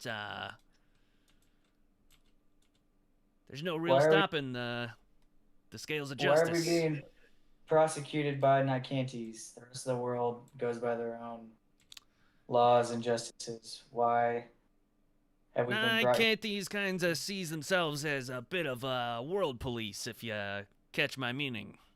And the rest of the world kind of follows suit. Granted, I think we can get most of your cases dismissed, but there are some outliers. We might have a little bit of work on our hands. But don't you fret. Your benefactor paid top dollar for me, and I'm gonna make sure you guys walk out of here without a slap on the wrist. I'd bet my life on it. Who's I the just benefit? like that we all know better than to ask who the benefactor is because we've seen a lot of movies. But because he can't tell us. But what if Astute observation, my friend. But if you make it out of here alive, I bet you'll meet him one day. Okay, I don't want to hear this if. I'm sorry, did I say if? I meant when. Yeah. Okay. Are we the only ones in this room? Just you and me. Well, I mean, Tug and Ranger are here too. I mean, I think Kobe should have to leave the Discord personally. He Oh, can no. role play. I mean, I'll leave it up to Kobe though. If he wants to. Yeah. I mean, no, he should have to leave. Like, All right, that's fine. You guys can you can plot against me. You can text me any questions you have. I mean, Kobe. personally, I think Ian should have to leave too. Like, I mean, they're done. Like, they're done. I mean, I can have Soul wander in, no problem. Soul seems like the kind of person to just Nope. dazily walk around, and I don't Nope. want to exclude anyone. I'm not kicking Ian or Kobe out unless they want to leave. That root beer is hitting me pretty heavy. I might pass out until I'm needed for a while. Night. The heavy root beer. I You don't asked for extra root. They gave you extra beer instead of extra root. No, they're not allowed to do that. How do you know? You're not at the tavern. I don't even know what's going on. And that's why Well, I'm here to yeah, help yeah, you. Just text you send me a PDA whenever you need me. You don't really. I'm like. Well, just- it's fine. We, y'all- we can jump back and forth. I can text them, and then we can jump over to the other group, and then you guys can leave chat while they do their tavern escapades. But Yeah, I'll play fair. I'll play fair, but I mean, I- I'm I I I gotta go to the bathroom anyway, so I'll be okay. back. I think it's at the benefit of everyone because I'm gonna go over the laws of Nyctanthes with you. That even though that they're technically their characters are not hearing it, that we can say that Detective Easter is giving them the rundown of how things operate in the city at the same time that William White, undead attorney at law, is giving you the rundown. Okay. I'll get on board with that. I mean, like, once again, I was just being facetious. We don't have to. I don't know, you sound pretty serious to me. Yeah. I mean, I'm pretty pissed at Kobe right now, but Don't blame Detective Easter. He's just doing his job. yeah, that's what the Nazi officers said when they were on trial for genocide. If anybody, it seems like you should be mad at your pal Tony. It's really Billy. I think once again, this all goes back to Billy, which I have been upset with from the beginning. Whoa, partner. Hey, let's keep that name on the down low. I'm trying to get you off here scot-free. You go throwing around a name like Billy Banger, we're gonna run into some problems. Yeah. Whoa. I Hey. was talking about a friend named Billy. I don't know this Billy Banger. This That's more like it. That's what I'm talking about, Blib. Mr. White. Of course, sir. What's up? I'd like to know the generic do's and don'ts in Morningstar. Now that are being accused of doing some of the don'ts. Absolutely, that's my job. Go ahead and All pull right. up a seat while Mr. William White gives you the rundown. Law of the land, numero uno, number 1, don't cross that line. The rule is blood for blood and then some. That's the law of the land in Nyctanthes. Keepers of justice believe the punishment should not be equal to the crime, but in order to compensate the victim, an additional price must be paid by the criminal. In the instance of a murder being committed, death would not be a fair punishment, so instead, they're publicly tortured before being executed. That is numero uno of the law in Nyctanthes. Well, it's quite clear, just like most laws.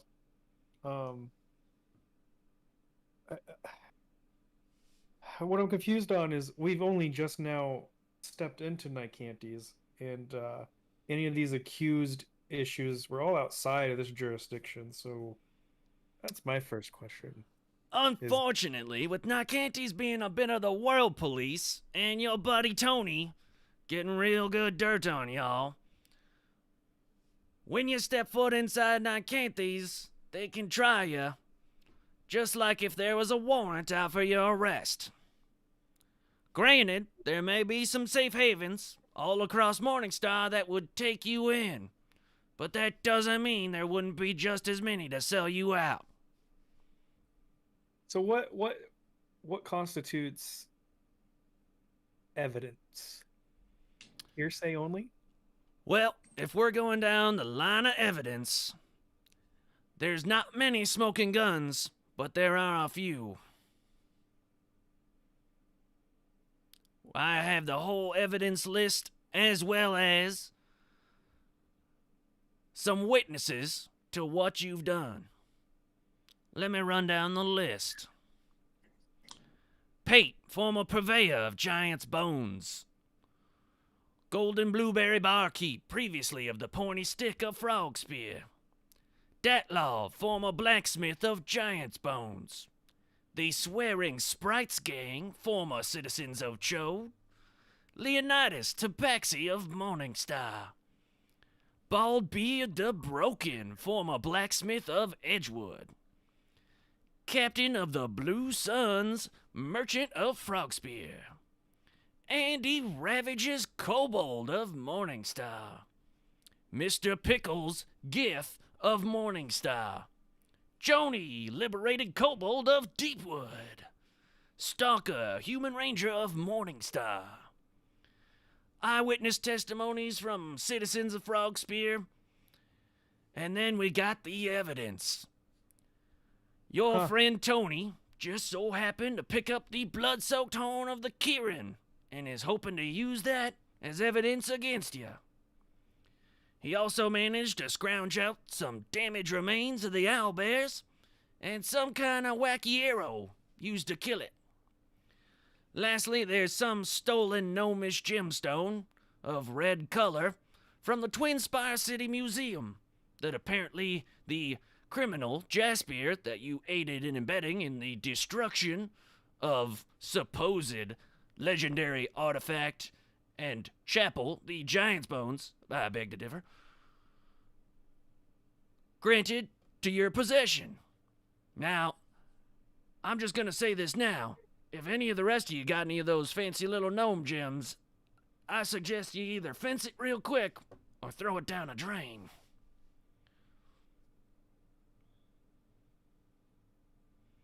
But that right there is the evidence and the witnesses that we are facing.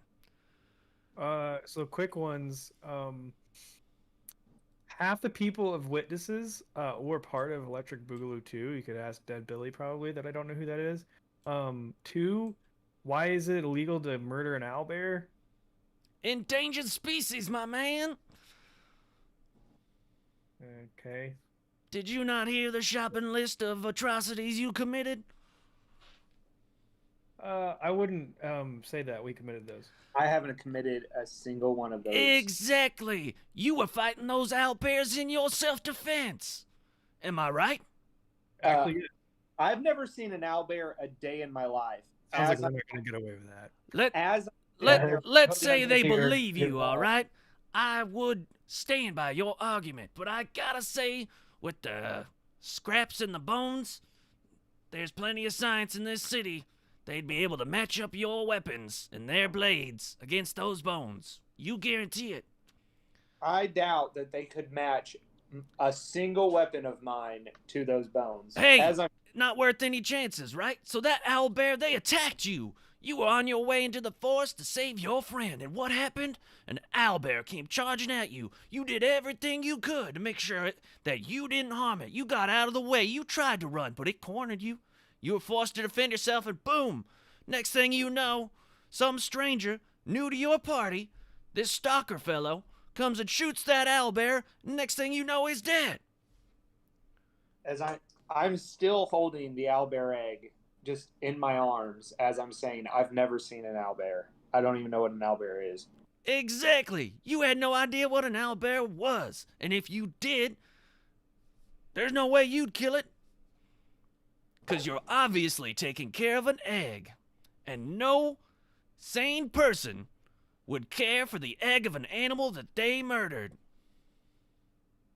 I've never even seen this animal. All right. I can see Okay. one of us is on the same page. That's 2 good defenses, right? We have self-defense, yet it wasn't even us. It was the stalker fellow, and 2, Tug's even taking care of that egg. So, Now, you guys are writing this down, right? yeah, I am. Excellent. All right, Tyrell. Another point you brought up. Some of those same witnesses apparently are part of your Zoo Whoa, Warriors no. Electric Are we Boogaloo accepting 2. that Are we accepting that we're Electric Warriors Boogaloo 2? That's No. exactly my point. No. Are we dropping this name? Are we saying, nah, we had nothing to do with it? We never agreed on that name. Yeah, exactly. All right, then I need from you what the name of your group is gonna be. Buddu Pull Up and the Electric 5. I would recommend from staying away from the religious stuff, seeing as some of the accounts against you happen to be account of unregistered metaphysical religious organization. You see, there's all sorts of proper paperwork and stuff. But we can say you didn't know about that. So looky here. We already got some of these crossed off. Killing an endangered species owlbear. No problem. Taken care of. Tell me a little bit more about this Kieran. Because those are the two smoking guns that we got pointed right at us. We did our absolute darndest to talk out of a fight with him. And guys? Yeah, so I mean, he was about as just of a being as you could possibly get, and he didn't decide to kill us when he totally could have. Instead, he listened to us, and we helped him. He helped us, kind of saved Lambrose. So I think the fact we die by Kieran sort of shows that we were justified through those means, that we didn't do any harm. The problem is, we still got a bloody horn, and all I got is your word. If he spared you, then why is he dead? But yeah, Ranger Steve, why is he dead? I mean, I can tell the entire story if they'll listen. Is there a point to even tell the story? Sometimes recounting facts may help you in your defense.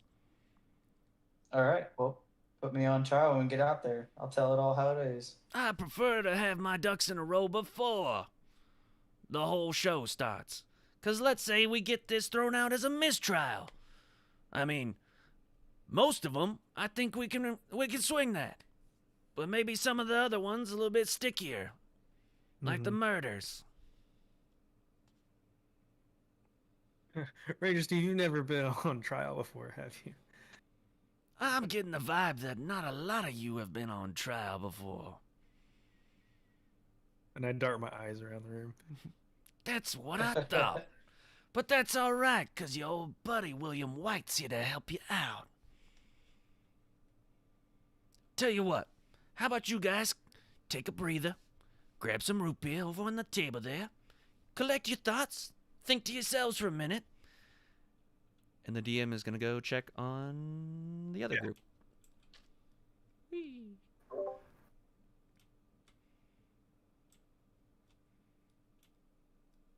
So,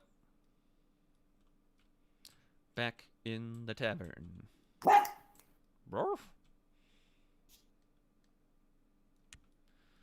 Get a little top-down view here. We'll start the music.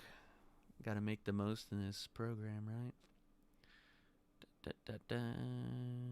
Tavern busy.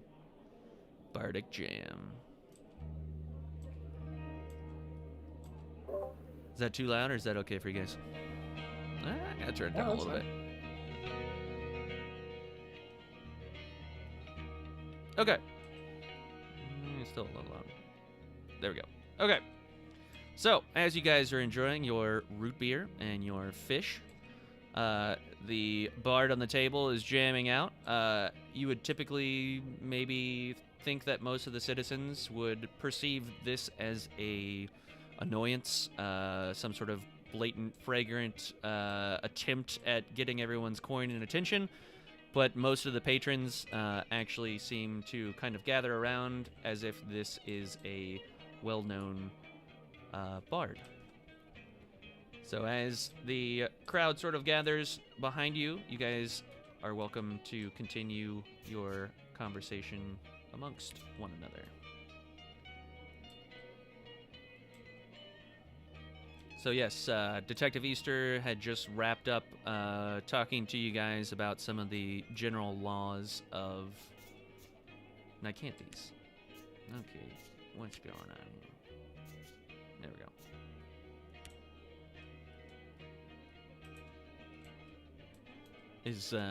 Oh, I need to text Kobe, that's why he's not, my bad. Oops. Come back.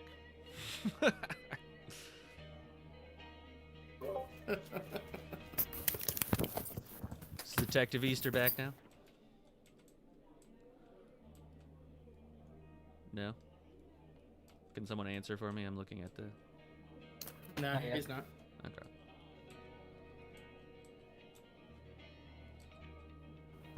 So Joni sort of hoists this mug of root beer and looks like he's attempting to cheers with it, Soul. So he kind of prompts to you, holding both hands or claws on this mug, and he sort of tilts to you like he's toasting and takes a big gulp of root beer. Oh yes, this is so yummy, isn't it? Mm. Cheers, cheers, of course. Yes. Sorry, my head was away for just a minute. I must ask, Detective Easter, when it comes to being a bard in a place like this, do they make a lot of money when there's not any alcohol around? Mm. Well, yes, the cheer of music can bring some people about to give money, and it really depends on the skill set of the bard. I've seen some come in here that were quite horrible. You would just wish that they would just shut up and leave, and others that are quite entertaining. So, Detective Easter, you know that this bard in particular is well known across Morningstar, but has recently set up kind of camp here in Nyctanthes, and he goes by the moniker The Bard and the Brute. And you kind of scan the tavern for the Brute because you know they travel in a pair. It is two individuals. And lo and behold, in the corner behind is what looks like this enormous, menacing figure that even rivals you in frightful appearance. Mm. He's dressed in what appears to be like black armor, almost like the dried magma of some sort of volcano or something. And he seems to not be having fun, just sitting there with his arms crossed in the corner, obviously with his eyes directly on the bard at the table. Mm. Yes, well, this one here is called The Bard and the Brute, and over there in the corner behind you is the Brute. They are quite well known around Morningstar and have recently played here. So I guess we should consider ourselves lucky.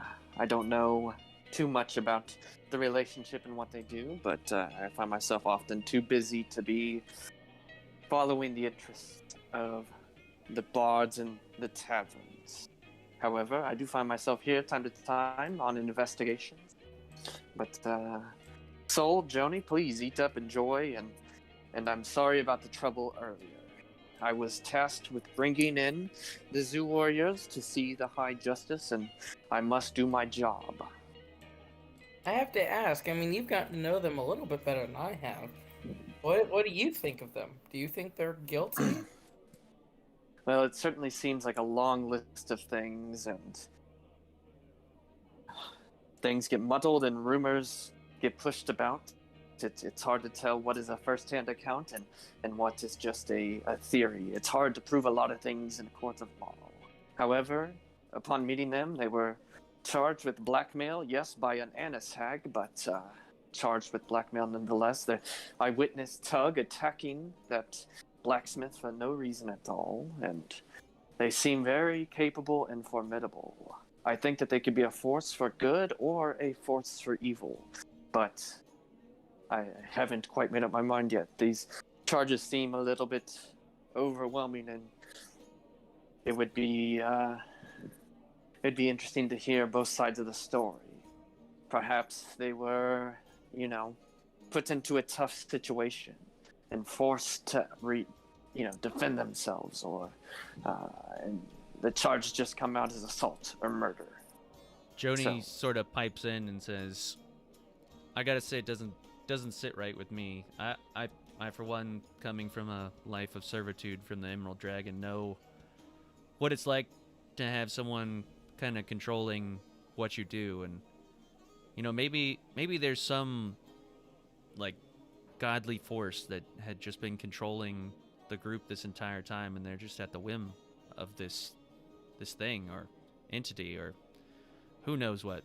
But I don't know. They don't seem all that bad, considering that I'm comparing them to an Emerald Dragon, but I too relatively new hate to the world. Emerald Dragons.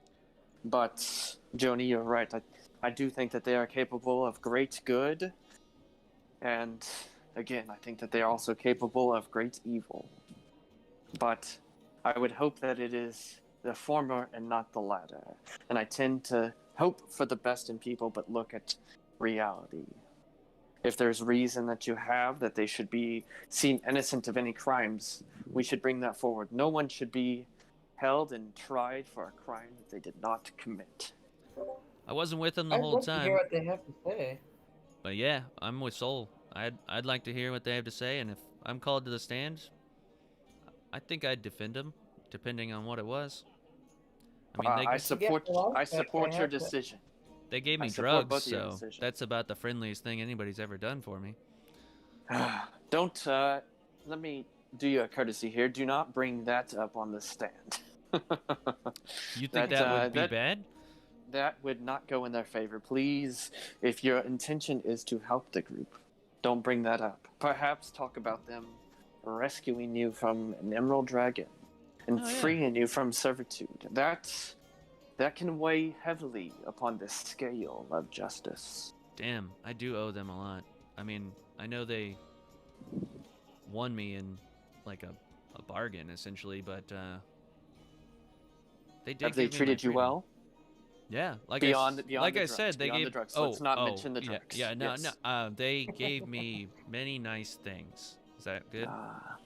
Yes, that you should leave it specifically at that if your intention is to help the group. Again, I harbor no ill will towards them, but they stand accused of crime, and I had a job to do. I had to bring them back to the city. They seem like a okay kind of group. I'm honestly surprised that they're not more mad at their Tony buddy, right? Like I don't know. Yes, They never I seemed to wasn't like aware. him much in the first place. I knew that Detective Perkins had gone away, and yeah, he goes very well undercover and is committed as the role of an undercover agent. I myself do not do well as an undercover agent. I stand out too much and am too loyal to the Tundraka to pretend to be otherwise. Are you saying you wouldn't swallow hot coals, get your legs cut off, and be forced to suck dicks from people in Four-Ogspear? They told me a lot of horror stories about Tony. Let's not mention any of that. Oh dear. Yes, that would not happen at all. Let's Detective Perkins is quite the unique character, but if your intention, Joni, is to portray the group in a good light, please leave some of those details out. I'm starting to think that I should just be quiet. Yeah, pleading the fifth is often the best way to go until you must answer the questions. I mean, let's say that I went to the little kobold's room and just happened to never come back. Like, wouldn't that just be kind of like a slap on the wrist for you? Are you intending to escape Kobold? No, I meant never came back from the kobold's room because this fish and the root beer is just not sitting well with me. I'm kind of concerned about my delicate digestive system. And you're kind of small. You could have fallen in. Exactly. Well, and Kobold. and you seem to have quite the system of tubes here. Alright, so you're worried about falling into the bathroom, or That's exactly are it, you yes. plotting your escape? No. I Soul, will accompany you to the restroom. That's should you okay. need to. I'm pee shy. I'm pee shy. Well, I don't need to go anymore. I think I'm constipated. Talk to me. What did you say? Detective Easter, you stay and talk to me. You're not going to leave me here in the bar by myself, are you? not if I don't need to, but if this one is tempted to run off, I may have to watch closely. But no, Soul, I want to make sure that you are set up and that no one caused you any harm here, and anything that I can do to make sure that you get a foundation underneath you. Perhaps you find yourself a nice profession, or even if I can, help you with some research to find people who can help reverse this curse that has afflicted you. I was drawn to this group for a reason. I know there's good in them, so I have to stick with them. Understood. And I shall encourage you to testify that you see the good in this group on their behalf. That can help tip the scales of justice in their favor. So, as you are finishing your sentence, you notice that the music stops, and the bard sort of holds out his cap and is showered with a pretty fair means of gold, and bows very low, and finally hops off the table and jumps down. In his journey back to the corner, sort of catches out of the corner of his eye Soul. Says, "Well, hello, little strumpet. You have quite the big bad dragonborn here to accompany you. Or is it you Yeah, that's they're really protecting great. him?" I like to think that we're together as a group of friends that are just trying to figure life out. Ah, friends! Excellent. So, you are single, then? Am I reading this Single? correctly, Dragonborn? You are not engaged with the elf. A Tandraka does not find the flesh of others appealing. Excellent, excellent. And I can assume that your kobold companion obviously has no interest in that as well. No. I would hope not, for his sake. Well, where are my manners? I apologize. I am known as the Bard, and my rather unsavory companion in the corner is known as the Brute, or maybe you know some of our other monikers, the Troubadour and the Titan, or the Minstrel and the Muscle, the Songbird and the Savage, or the Artist and the Arbalist, yes, or maybe, finally, the Articulate and the Annihilator. We travel quite a bit, and not to toot our own horns, but are fairly well known. So if you need any connections, my fair lady soul, please do not hesitate to ask. The Bard is at your service. Well, thank you so very much. I mean, you obviously seem to strum that very well. Does your friend, he's got a lot of muscles. Is he pretty good on the drums? Oh, he is fantastic at banging and bashing things, but I never quite thought about putting a drum in front of him. You may be onto something, fair lady. You might earn a little bit more, and that way he can be real close to you if he needs to keep an eye on you. He's not the most willing of companions, but he does have my back at all times. I will proposition this drums to him. If you will excuse me, I retreat to the corner. Yes, glad I could help. Good to meet you. Always a pleasure, Lady Soul. And you, Dragonborn and Kobold, yes. Farewell. Well, that was fun.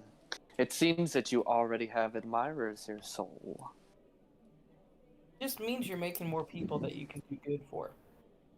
Yes, and I see that you are a beacon for good. I try. I must say I was impressed with you on the battlefield and impressed that you have stood by us to get back here. I know that you intend to help the zoo warriors, and I do encourage you on that stand. And if there's any way in the meantime that I can help out as well, upon my honor as a Tandraka, I will do that. Yeah, you might need to explain how I was in battle, because I don't really recall that. Well, your other form, Sailor Sun, jumped out and helped us when we were being battled by Anna's hags. Your form fought valiantly in the face of danger and didn't run around hiding. Hey, Detective Easter, you're not going to sugarcoat it for her, right? Kind of chimes in Joni. You say, I was high as a kite. I mean, I'm sorry, I wasn't doing drugs. I was on a roof high as a kite, and I happened to see those staff swings, and you might let her know that her other half, good on the magic, bad on the staff stuff. Well, that's one opinion. However, I have been in many battles, and sometimes I, too, miss my attacks. It happens from time to time. but sticks to your strengths. Not If magic is interested your in the strength- human flesh, he says. Okay. Oh, well, thank you so much. I mean, my staff, I'm really good in this form, but my other form, well, one of the reasons I was split is because I'm not the greatest with thinking about people too much. So in my other form, I tend to lash out, and so I'm better with spells. So I have to work to be better with people in my other form. Mm. And is it true that your ultimate goal is to, find some harmony between these split personalities of yours? Oh yes, then I can go back and join the Sailor Guardians. Mm. Well, if there's anything that I can do, anyone that I can, introduce you to, or perhaps books to help you find that might lead you upon that right path, I would be happy to do that, Taylor. Son/soul. Well, thank you so very much. I'm just happy to be a part of this group and get to know everyone and hopefully learn a bit more about myself. Mm. Well, I do hope that, if it turns out that even some of these accounts are true, that you don't follow down the path of what we call a murder hobo and follow this group into a path of murder hobo-ness. It sounds like the worst of them may have been Billy Banger from my investigation. So I hope that the group does not get the wrath of Billy Banger brought down upon them. Well, you might need to repeat that to my other half. If only there was some sort of device that would allow you to track the information that you had just discussed with your other half. Mhm. Oh no, where can we find this PDA? It sounds like Potentially. an advertisement, like spiel right in the middle. They're really only thought about in bars, I've heard. The best ideas. I, for one, will bow to no sponsoring. Do I need to back off so you guys can continue to plot my murder? It's up to you. I'm not gonna make you leave, but like I said, yeah, it's beneficial for both parties to kind of at least stick around or minorly pay attention, because I will go over more of the laws of the city. Oh yes, that would be helpful. So everybody can kind of learn from that secondhand. Like I said, we can assume that your conversation at the tavern would lead into your profession, which would lead to you explaining more about the laws here. So we are now back in the study of the scale of justice. So, you got any more questions for me? Is there any beer in here? No, my friend. No alcohol's allowed in Nyctanthes. Not to say I couldn't get you some, but I think it's best if you stay on the straight and narrow for the little while. Has the crowd come into the chambers outside? Or Oh, pardon me.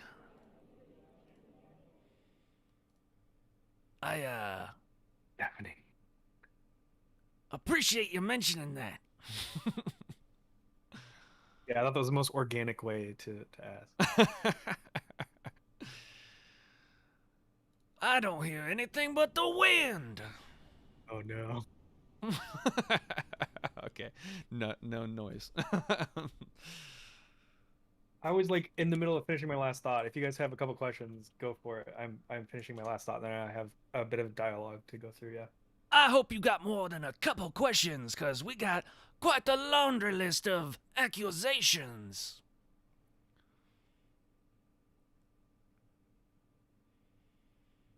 I am at your disposal.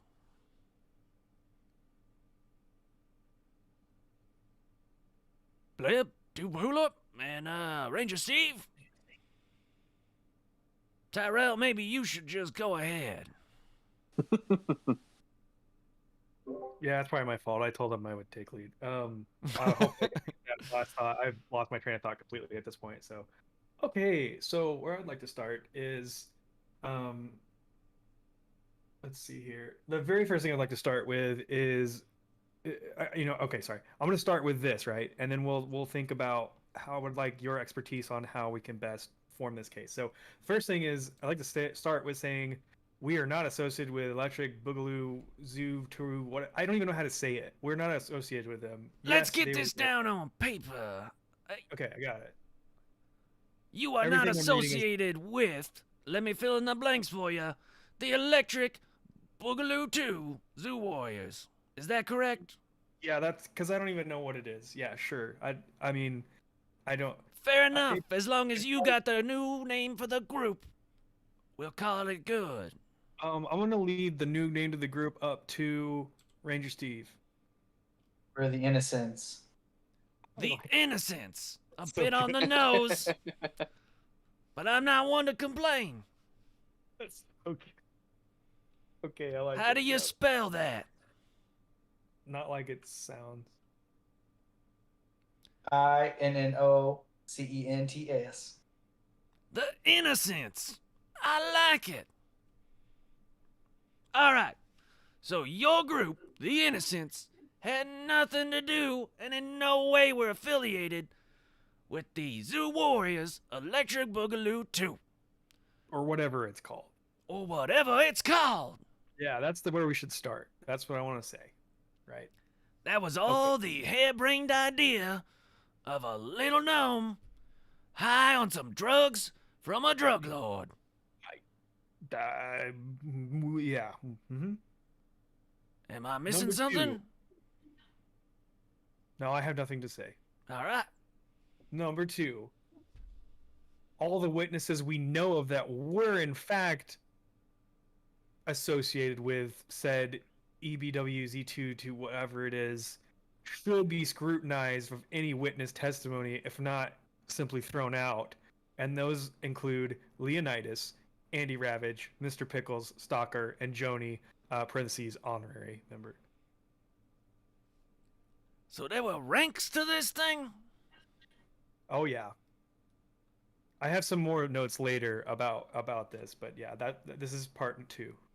And you're saying they should not be called as witnesses, but be accused for the crimes that you are so wrongfully being accused of?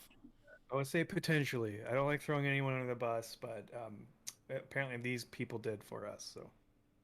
Well, these witnesses are just ones we've collected. I say You found them?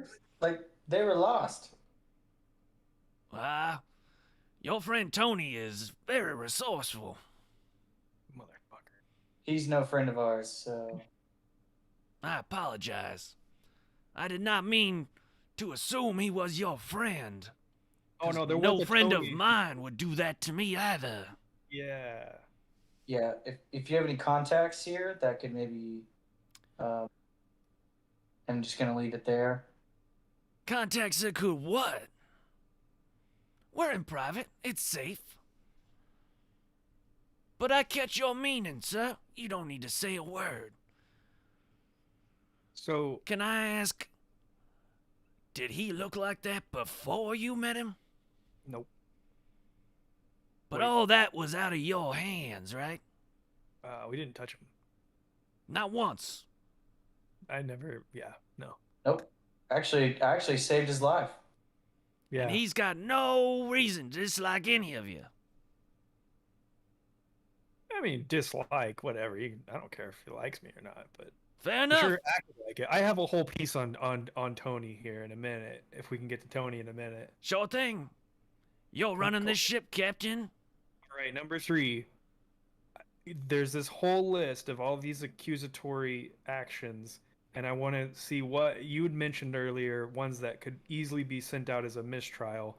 What are those, and what would be the reason for it easily as mistrial? Sure thing. First up, 17 individual accounts of assault. We can get most of those dismissed. Assault's very minor. Plus, most of those witnesses won't even show. You might run into some problems, though, seeing as Tony is one of those individuals. Did he? Is there any specifics around what that was? It seems that we now have 18 individual accounts of assault, as I look here on my personal note device. What the fuck? His PDA.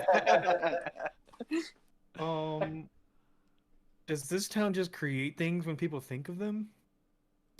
Whatever do you mean? Nothing. Just sadness. Tell As me, I said, on my PND, I have here in my hand, there's now 18 individual assault counts. 2 of those being Tony. 1 for making him, what says here, drink hot coals. And the other one, most recently, is a sexual assault charge against Tug. Oh god. I I can vouch for that one. Yeah. It says inappropriate public display of affection.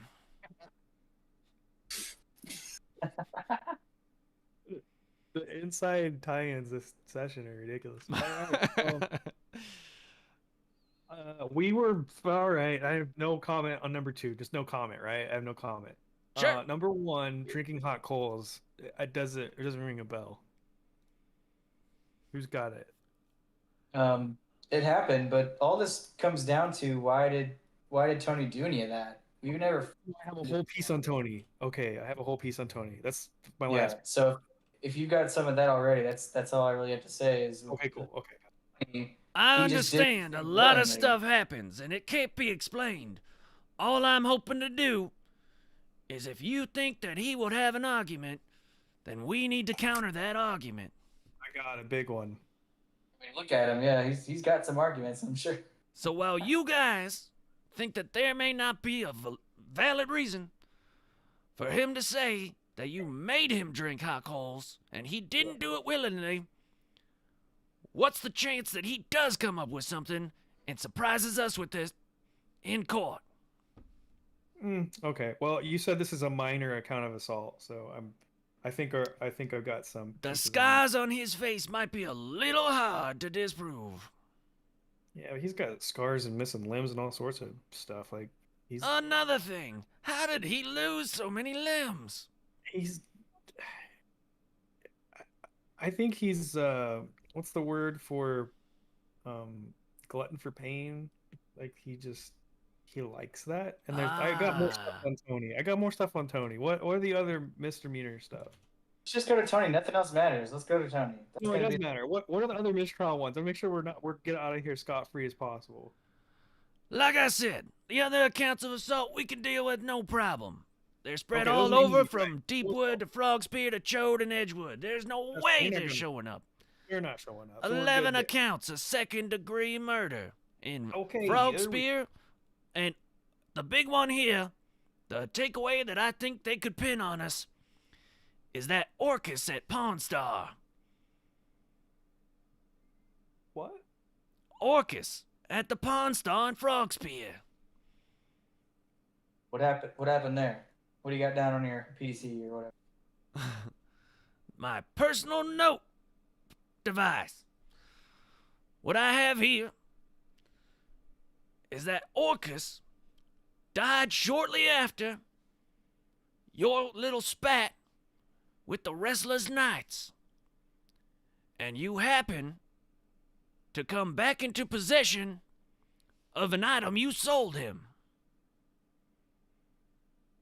That item being the Gnome Gem. I mean, I don't have a known gym, so. It seems Yeah, to me that your friend Tony was at least aware of one of them. And on our evidence list, it says he has a red gem stolen by Jaspier from a museum, regifted to you, and then sold at Orcus's pawn shop, which then mysteriously burned to the ground when you fought the Restless Knights. As insane of a chain of events as that sounds, it was traceable. I don't know. I have nothing on that guy. Yeah, I mean, it just comes down to like, apparently Tony's following us, so he's got his own account, so it's him versus like 6 of us versus this stuff. Got more Like on- we can go all the way back to we can go all the way back to Giant's Bone and Jaspier and like us trying to stop him, saving his life, but apparently it gave us something for saving his life, and then we sold it, and then we helped out a city, and stuff happened and the city helped burn down, but hey, now we're putting it back together and we came back in possession of it. Like, I don't see how that's... We need to collect some evidence of ourselves. So do you have evidence of your destruction of the Giant's Bones being a force for good? Tug does. Wait. Tug didn't want to do it. Because it was going to run their economy. We don't want to talk about that. Tug was a victim of the destruction. Don't talk about that right now. I like this angle. So you guys didn't want the bones to come down. Okay, yeah, no, none of us did. Tug, lead with this one. I am not Tug. I am Blibdu Pull-Up. Alrighty. Like I said, maybe when we you did steer that, you away were- from the religious thing until we can figure out some sort of way to make you legitimate. I am legitimate. Fuck this government. Look, I am- man, you can say all you want, but I'll get the paperwork written up. You just sign your little name on that line, and you're legit. You okay with that? Yeah. You could spread it better if you play this right. That's all I'm saying. Well, I don't understand. Tug was a victim of Giant's Bones. That is true. But to say that Blibdu Pull-Up is guilty of Tug's actions is wrong. Ooh. Are you going to get out of this by saying you transformed into a different being altogether? So there's two ways we can go about this. You'll get out of maybe the first 5. We can legitimize your religious organization. It very specifically says unregistered metaphysical. If you can prove to us that you Blibdu Pull-Up are physical, a physical god, and your companions are willing to admit your godhood, then we can have that thrown out. I mean, he looked at him and they did nothing. Don't bring that up again.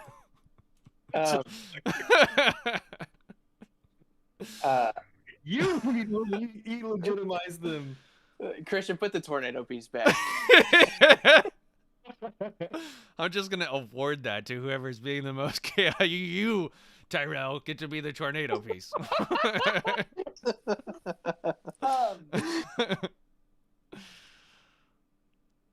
I totally lost my train of thought. So is that making sense? Ranger Steve, would you admit that Blibdu Pull-Up, the god, is standing right here before you? No. Well, shit, guys. Sounds like we're going the other route. He's to one specific race. So I'm the wrong person to ask. Ask the 20 people sitting outside. That's Look, true. all I'm saying is we're a team, right? So we all gotta get on the same page. We're Tyrell, not part of that. Tyrell, would you say that as part of the group The Innocents that's standing right before you, here in front of you is Blibdu Pull-Up, the physical god? So I'm not gonna say a word. I'm gonna walk slowly over to Blibdu Pull-Up as I'm staring you, Mr. White, dead in the eyes. I'm gonna slowly put my real hand, which would be my left hand, right on his shoulder, right her shoulder, the god shoulder. Okay. Is And that a then- yes? I'm gonna say, as I open up my mouth, I look over and clearly notice the breasts, and then I look back and say yes. All right. I don't even need to ask you, Blib. I know you think you're a god. So that just leaves Ranger Steve. If we can all agree on one thing, then I think we're in business. Yeah, he's a god. To some people. Is he a god to you? He 'Cause doesn't he just need to be a mean, physical that's god? what they're gonna ask. But can't he just be a physical? You said That's all I'm saying is we need to legitimize and recognize that you are a physical god. But what if I don't agree that other gods that other people believe in are real? What does it matter?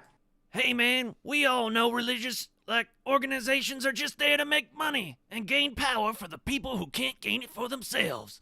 But if this gets you out of a spot of trouble, maybe you should just side with your buddy Blib long enough to get you the hell out of this city. Or at This least isn't out going of to hot decide water. anything, though. Him being a god or not is not going to, like, what's that going to do? Based for on any- the accusation, one account of unregistered metaphysical religious organization, we could have that thrown out on the instance that Blibdu Pulip, in your eyes, is considered physical and not It's not in metaphysical. my eyes, though. What does it matter to me or to anyone else in the group besides He Just just needs Tug, 2 followers. whether or not that he's a god? fish. Is that the rule? Look, That's a separate accusation. That's not opposed to our group right now. I mean, that's to him. So he can stand up there. He can tell you. all right. Can he not just register? I am not your enemy. I'm just trying to help. That's fine. We can move on. What's your next question? You said you had some stuff about Tony, or do you want to hear the rest of this list? Tony's my last thing, which may cover most of this, and I should have done it first, but it's too late because now I'm going last. What are the other things that could be mistrial? Well, 4 counts of possession of illegal magical items. Do you still have said illegal magical items? The Oh, crystal no. ball of true sight, the sovereign glue, the 9 live stellar sword, and the dimensional shackles. And what makes them illegal? Dimensional shackles can only be used by the keepers of justice. The 9 live stealer is one of the legendary swords that is cursed, known all across Morningstar.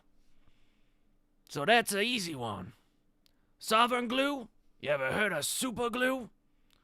Same thing, used for a lot of nasty stuff. Then that crystal ball of true sight. There's only a few registered beings allowed to use such a powerful magical object. I'm guessing that you are not one of them. So let's say... I call pass on this. This is dumb. I think I have an argument for this later. So But as a physical god, would I not have the clearance to use the crystal ball of true I'm sight not saying you have it. if one was to possess? But You guys are so worried about Look, telling your guys, lawyer. I'm on your side. You can tell me anything. the last person who told me that I was suspicious of brought me to this fucking city. It's just good to practice how you're gonna perform. Okay. I was paid very handsomely from a mysterious benefactor. I promise you, You're gonna I take a will cut not whenever turn you- my back on you for the sake of my own wealth. Like, Dead. So, like, you can't die. So, what? So what's the bad it's stuff? pretty with- sketchy to begin with. I mean, No need to discriminate, friend. So, you discriminated yourself earlier. but as a registered god, would I not have the clearance to use the true sight? If we could convince everyone in the jury, the blind jury, that you are in fact the god, Blibdu Pulip, I'm sure there is something we could do for you. Worried about Yep. the We account. can work around that. I'm more worried about the account of assault on the blacksmith of Edgewood because sleep deprivation may have me having some lapses of memory. Temporary insanity. That's the angle we could pull. I don't like that one. Tony wasn't even there for that. Tony doesn't seem to be there for some of the things, but when's the last time you saw Tony? I thought that the blacksmith of Edgewood was a witness. He is a witness to the crime you committed against him. Oh, yeah, you're fucked. Yeah, that's what I'm getting at. Is I have bigger things to worry about. Yeah, the sex assault. Okay, yeah. So, I mean, I saved that guy's life too, so I think this is that's a tug issue. I technically saved his life because I did not want him to die as a skilled tradesman with the rest of the city. So, I mean, Why was he just gonna die with the rest of the city? Was something coming for him? no. The city, the city was just a dying city, and he was a skilled tradesman that just needed a push to leave. Says here you shot a firebolt at his face. I don't quite remember that. He used to be General Blackbeard, the blacksmith. But now, he's Baldbeard the Broken. I mean, just because a man's fallen on hard times, that doesn't have anything to do with me. Okay. Let me frame it this way. Whether you get to be a god or not and they recognize it, a god shooting firebolts at people's faces doesn't bode well for us. Yeah, thanks for that. I was asking how we're going to fix the problem. Well, there's many number of ways to fix a problem. But sometimes it's easier to keep everything above board. Are you saying we don't have any options above board? I don't know what above board means. On the books. In the public spotlight. Fair game. If you catch my meaning, the opposite of that is what could happen. But let's keep going. Yeah, are we good on that one? Okay. I'm gonna leave that to Tug. You Probably think not that worth one that. over. He didn't care. Possession and distribution of illegal drugs to a minor. I don't remember that one. Apparently, your friend Tony happened to see you with your little buddy Joni puffing on that inhaler. And seeing as you are his caretaker, See, there's many accounts where we basically told him he was free to go, and he kind of just followed us because we did save his life. And as a free elf, free cobalt, he could do whatever he wants. So he got that by his own acquisition. how did you come into possession of Joni? He was stuck in a well. We saved him. Be careful when Well, you say we. You say we. If Joni But- gets caught up on the stand, is he gonna corroborate that? He can't speak common. We got plenty of translators. Can We're he speak Italian dummy? people. Yeah. So he'll tell you the true story. So we saved a dragon in the forest. So you won him from a dragon? Saved him. You have to use it carefully. We saved him from a dragon. Absolutely, you saved him from that evil dragon. Yeah, super evil dragon. How'd you save him from such an evil dragon? See, we beat the dragon in some mind games. We can be very clever. You outsmarted an emerald dragon? Yep. It was that as hard easy for as baking a cake. Hot damn, you guys are good. I'd keep that dragon outsmarted on the down low. Yeah. At least till the court case ends. That Yeah, I would don't think make it's- you seem most formidable.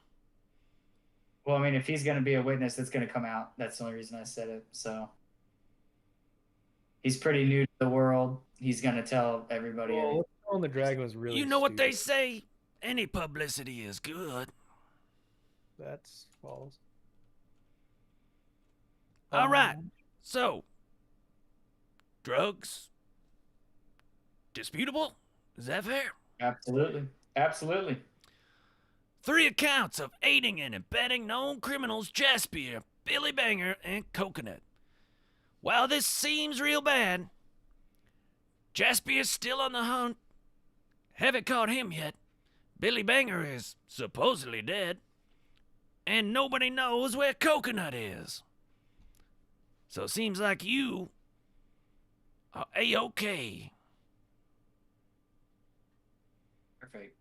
One account of domestic terrorism. Destruction of a public artifact, the Giant's Bones. Are we pinning that one on Billy, too? No, that one's on Jasper. And you were in the company of Jasper, correct? We were trying to stop him. Yeah. The whole way to Giant's Bones? The whole way. We were trying to stop him. So you were just chasing those little gnome feet all the way to Giant's Bones? Yeah. He seemed to know the terrain a lot better than we did. And we ran into some difficulties with some local, creatures. So we got held up a bit, and it was just too late. So by the time you got there, he already had the whole thing rigged to blow. Yep, absolutely. All right. Unless Jasper himself has the cojones to walk in and testify against you, I think we're in the clear. Okay. That pretty much wraps it up. You got the 3 accounts of killing an endangered species. But Wait, that was the 3? last. The Kieran and 2 owlbears. Self-defense, the owlbears, the Kieran, he was actually going to kill us, and he actually saved the forest. So, that might have to be like a little rendezvous, little recess out to Lambrose, so we can show you that. I'm not stepping foot in that place. Well, that's good. So you just have to believe us then. Well, not just you, but the court. 'Cause you're not Exactly. gonna really know. Nobody comes back out of that place. Are you kidding me?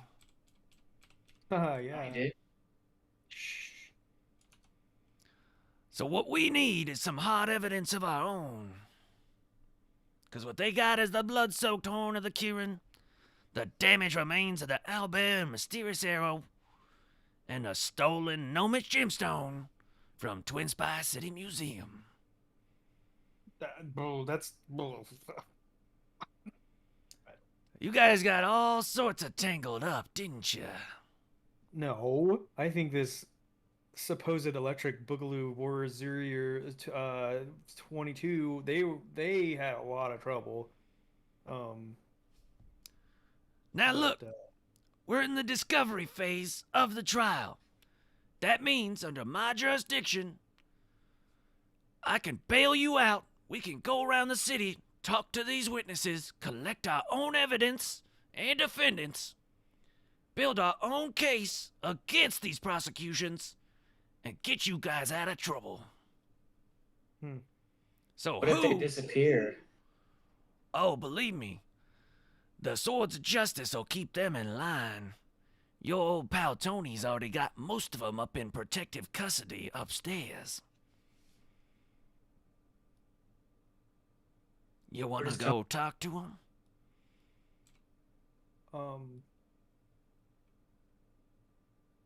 Was no one gonna ask me about my stuff on Tony? Fire away! Oh, I don't have anything. Kidding. Please do share. I guess. Do This you isn't- or do you not? I have a lot, but I guess I could run it by you here. But I almost think I don't know how the trial's gonna go in there. But I don't. That's what we're trying to boil down, buddy. Yeah, I mean, we definitely have all of our cross-examination answers here with all of the specific accusatory actions, but I think just in general, there's a character of mistrust in Tony himself that I really wanted to point out. Do elaborate. Okay, so if I'm asking the court, how do they define justice? That's where I start. Justice. Like I told you, a number 1 rule of Nyctanthes justice is blood for blood and then some.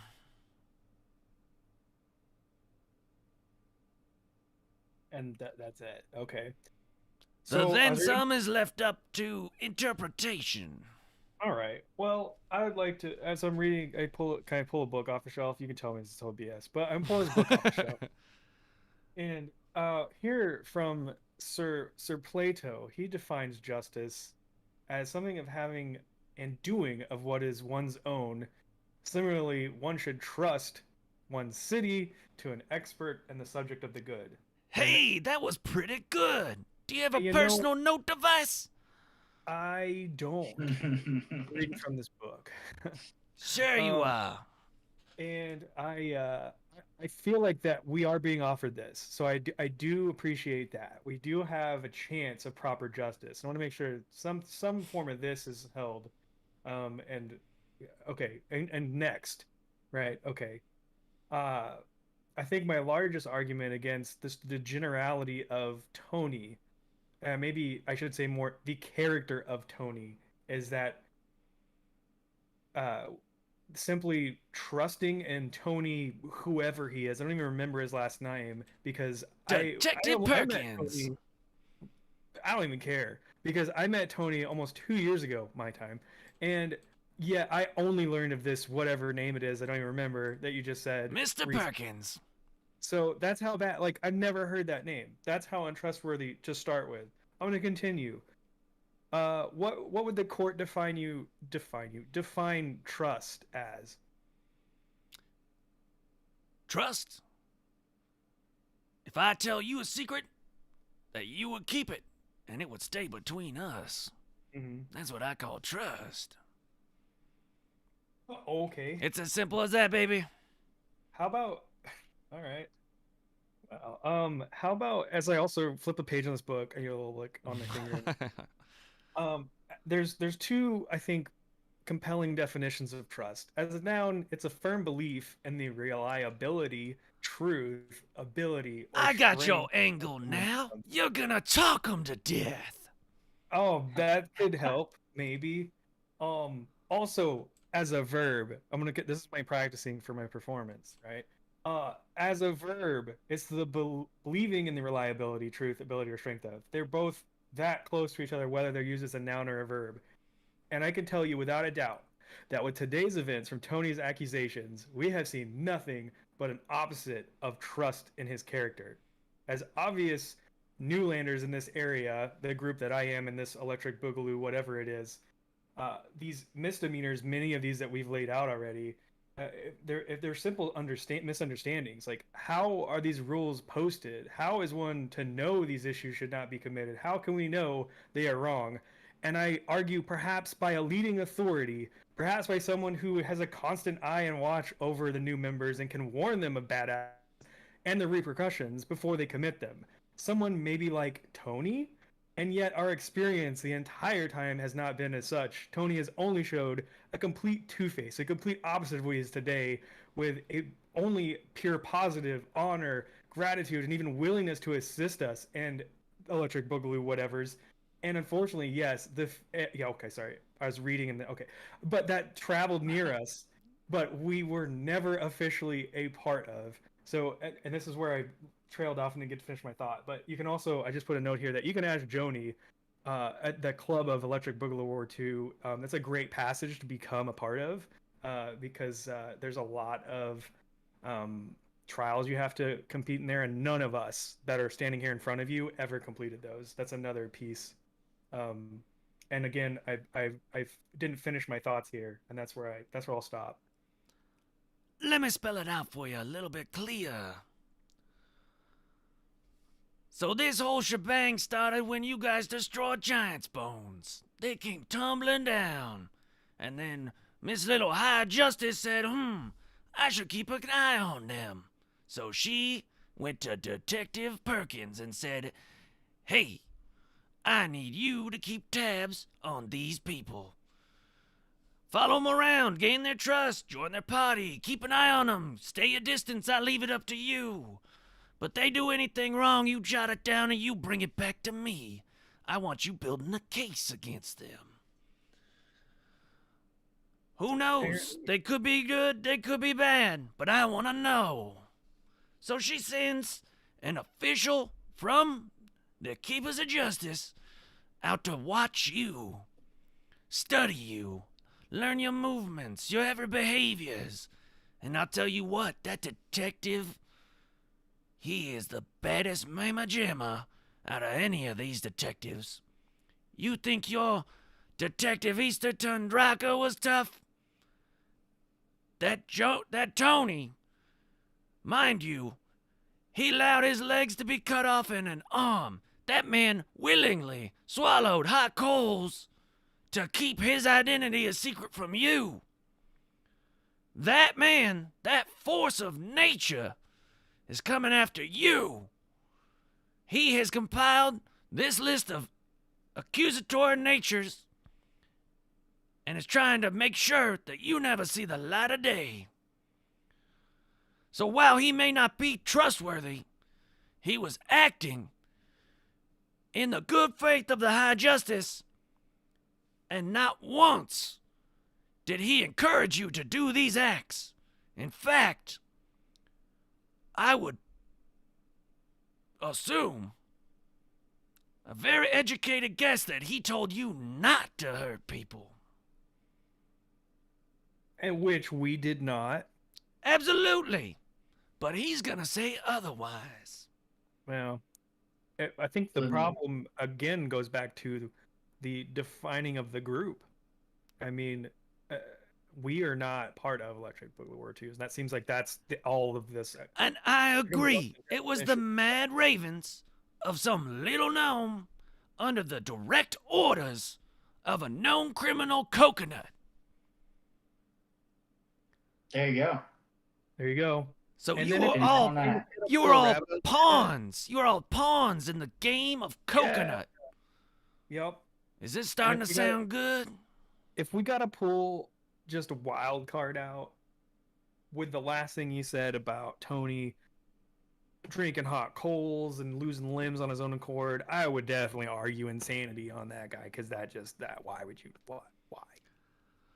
That man is insane, but with the kind of money he'd pull in as a sword of justice, he could get any one of those limbs replaced.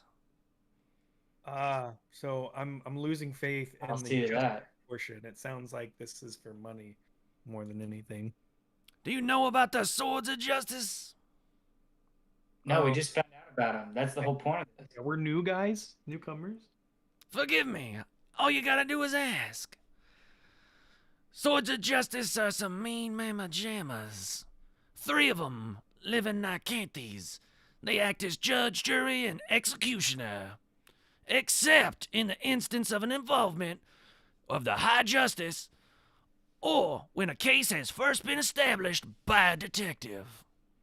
That's why sometimes a detective gathers certain disdain from the swords. They get there first, they say, "Nah, Mr. Swords." But the swords, they don't like that. Nobody questions them. Nobody but the High Justice herself. But all 3 of these swords, they're all gunning for the top spot of High Justice. I don't know if you noticed, but old High Justice, she's getting up there in her years. And while she may be blind, she knows who's gunning for her positions. I could tell you a little bit more about each one of these swords of justice if you want to know. But that's about it in the extent of the law.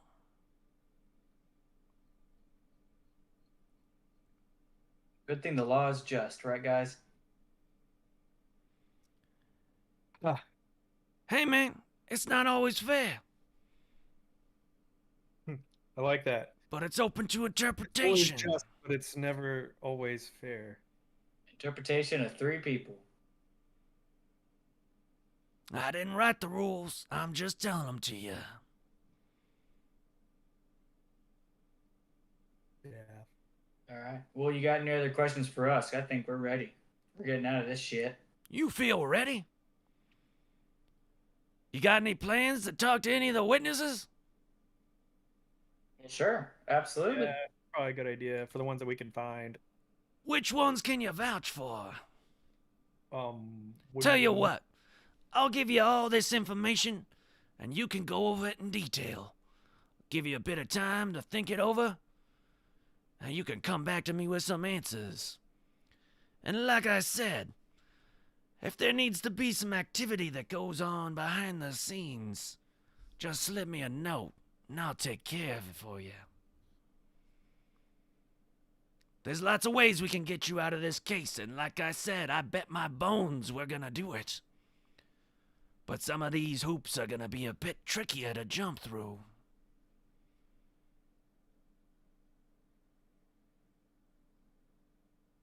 All I can say is let me represent you, and you'll be okay. You've been taking notes in your personal affection device, right? Personal note device, yeah. Like I said, my paycheck depends on your freedom.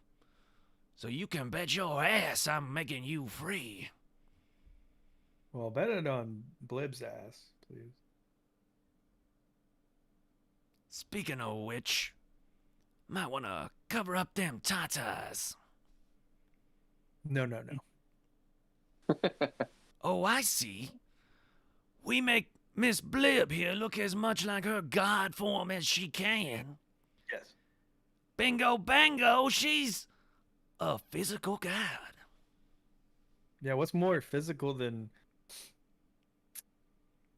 visual AIDS. accoutrements? Oh, yeah. All right. Well, keep on keeping on. I'm gonna step out for a second and let you guys do some studying to yourselves. Okay. That's gonna put us at 10 o'clock. So I will send you guys, excuse me, I will send you guys the list of information, and you can go over it and establish a plan and come with a plan of attack. And sorry we had to bounce back and forth between everybody and everything, but you know, tough times, difficult decisions, difficult situations, things out of people's control, and everybody's just handling it the best that they can. So yeah, you guys are going to be in a court case. That's the first thing that's going to happen in the city. So Wait, what? Watch after 30 minutes of that. surprise. Watch after 30 minutes of that discussion that you guys walk out and the judge just instantly goes, guilty! And that's it. No, there's a very clear, like, there's still a Community chance. service. There's still a chance you guys can get, like I said, most of the cases thrown out. So you may end up only going to court over a couple of these things.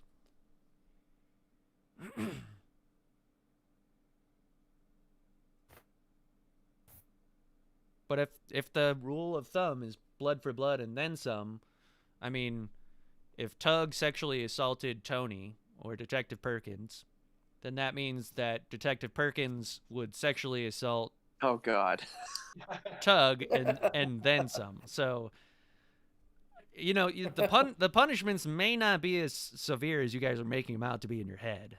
The ones you got to watch out for, obviously, a big numero uno is convincing them that the restless knights of Frogspear that you killed, that in their minds were known as heroes of Frogspear, you bring to light that they were criminals.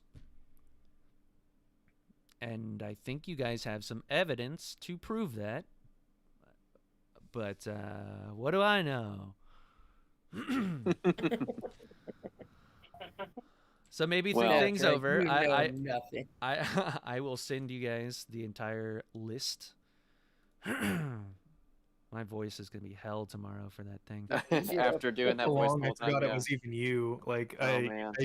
you fully embodied an entirely different persona. I'm like, yeah. I like Christian, when I do read alouds at school and I do voices, I always have to carry like throat spray on me and I do it know. every once in a while just to kind of soothe it. I'm gonna have to like buy honey and just eat honey while I do this. Okay, so I will text or email all of you guys the I'll put it in the Discord too. I was gonna say, yeah, that's probably best. Keep it all together here. Bum, bum, bum. Copy. Well, sounds like everyone's enjoying the city. Yeah, I tell you, you are going to enjoy Nyctanthes. I mean, Ian got hit on and got some fish and a drink, so. I pushed a future rock band, hopefully. So Yes. Yeah, I'm gonna have to go back and listen to that because I was typing away and I did not get to hear that part. I didn't anticipate, but yeah, the drums, that was a good one. So that is the cases against you, and then this here. well, I'm definitely ready for the O.J. Simpson trial. I mean the. Where is our Bronco? That's what we want to do. We can go outside and find it. You need a glove that doesn't fit. Yeah, it cannot fit. You just steal a horse. We can just try and put it on Tug's claw. It's honestly not. I mean, you were different people back then. I don't. I feel like you guys are coming away with this being like this is unfair, but you and I even like spelled some of it out with you with William White there, undead attorney at law. Like, there you can get a lot of this stuff just dismissed. There's only a couple real ones that I anticipate you will have a tougher time figuring it out. It's all a puzzle. It's all you have all the pieces. You just need to assemble it and build your case. So if you need that extra time next time, and for the sake of the story, because I couldn't figure out a way to stifle your anger against Detective Easter, but it's not his fault. It's all Joni's fault or Tony's fault. Be mad at Tony. Be mad at Tony. I don't. Well, unless Easter comes up to us and tells us, I don't know, I can guarantee you, Tug at least will never be trustworthy. Sure, so. Basically, I don't care how this goes. I will never help, care, or give a fuck about Detective Easter. For the like, Kobe, your character is as good as dead to me as That's perfect. like basically the dirt that I walk on. Oh, that's unfortunate. I don't see it as much on him as Tony. Like Tony, like we've only known Detective Easter for the last. I've never been mean to Tony a day of his existence. Yeah, but he was also totally two-faced. Like his shit was fought- bullshit.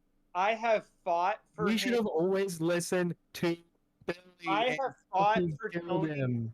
every step of the way. I even tried to heal him, and I couldn't do it because I don't have the ability. Like, He's too much of a shithead.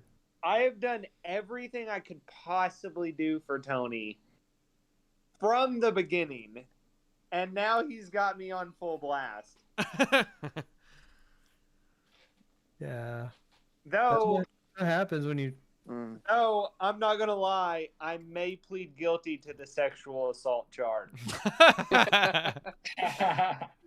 That's pretty go funny. back at you. So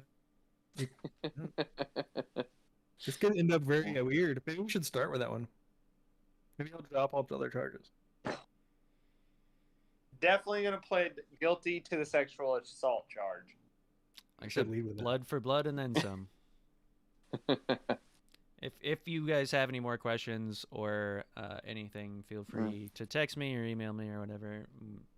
Build your case, discuss things with each other, build an extra group chat, and don't include me in it. But yeah, thanks for sticking it out in the interims when you guys weren't playing.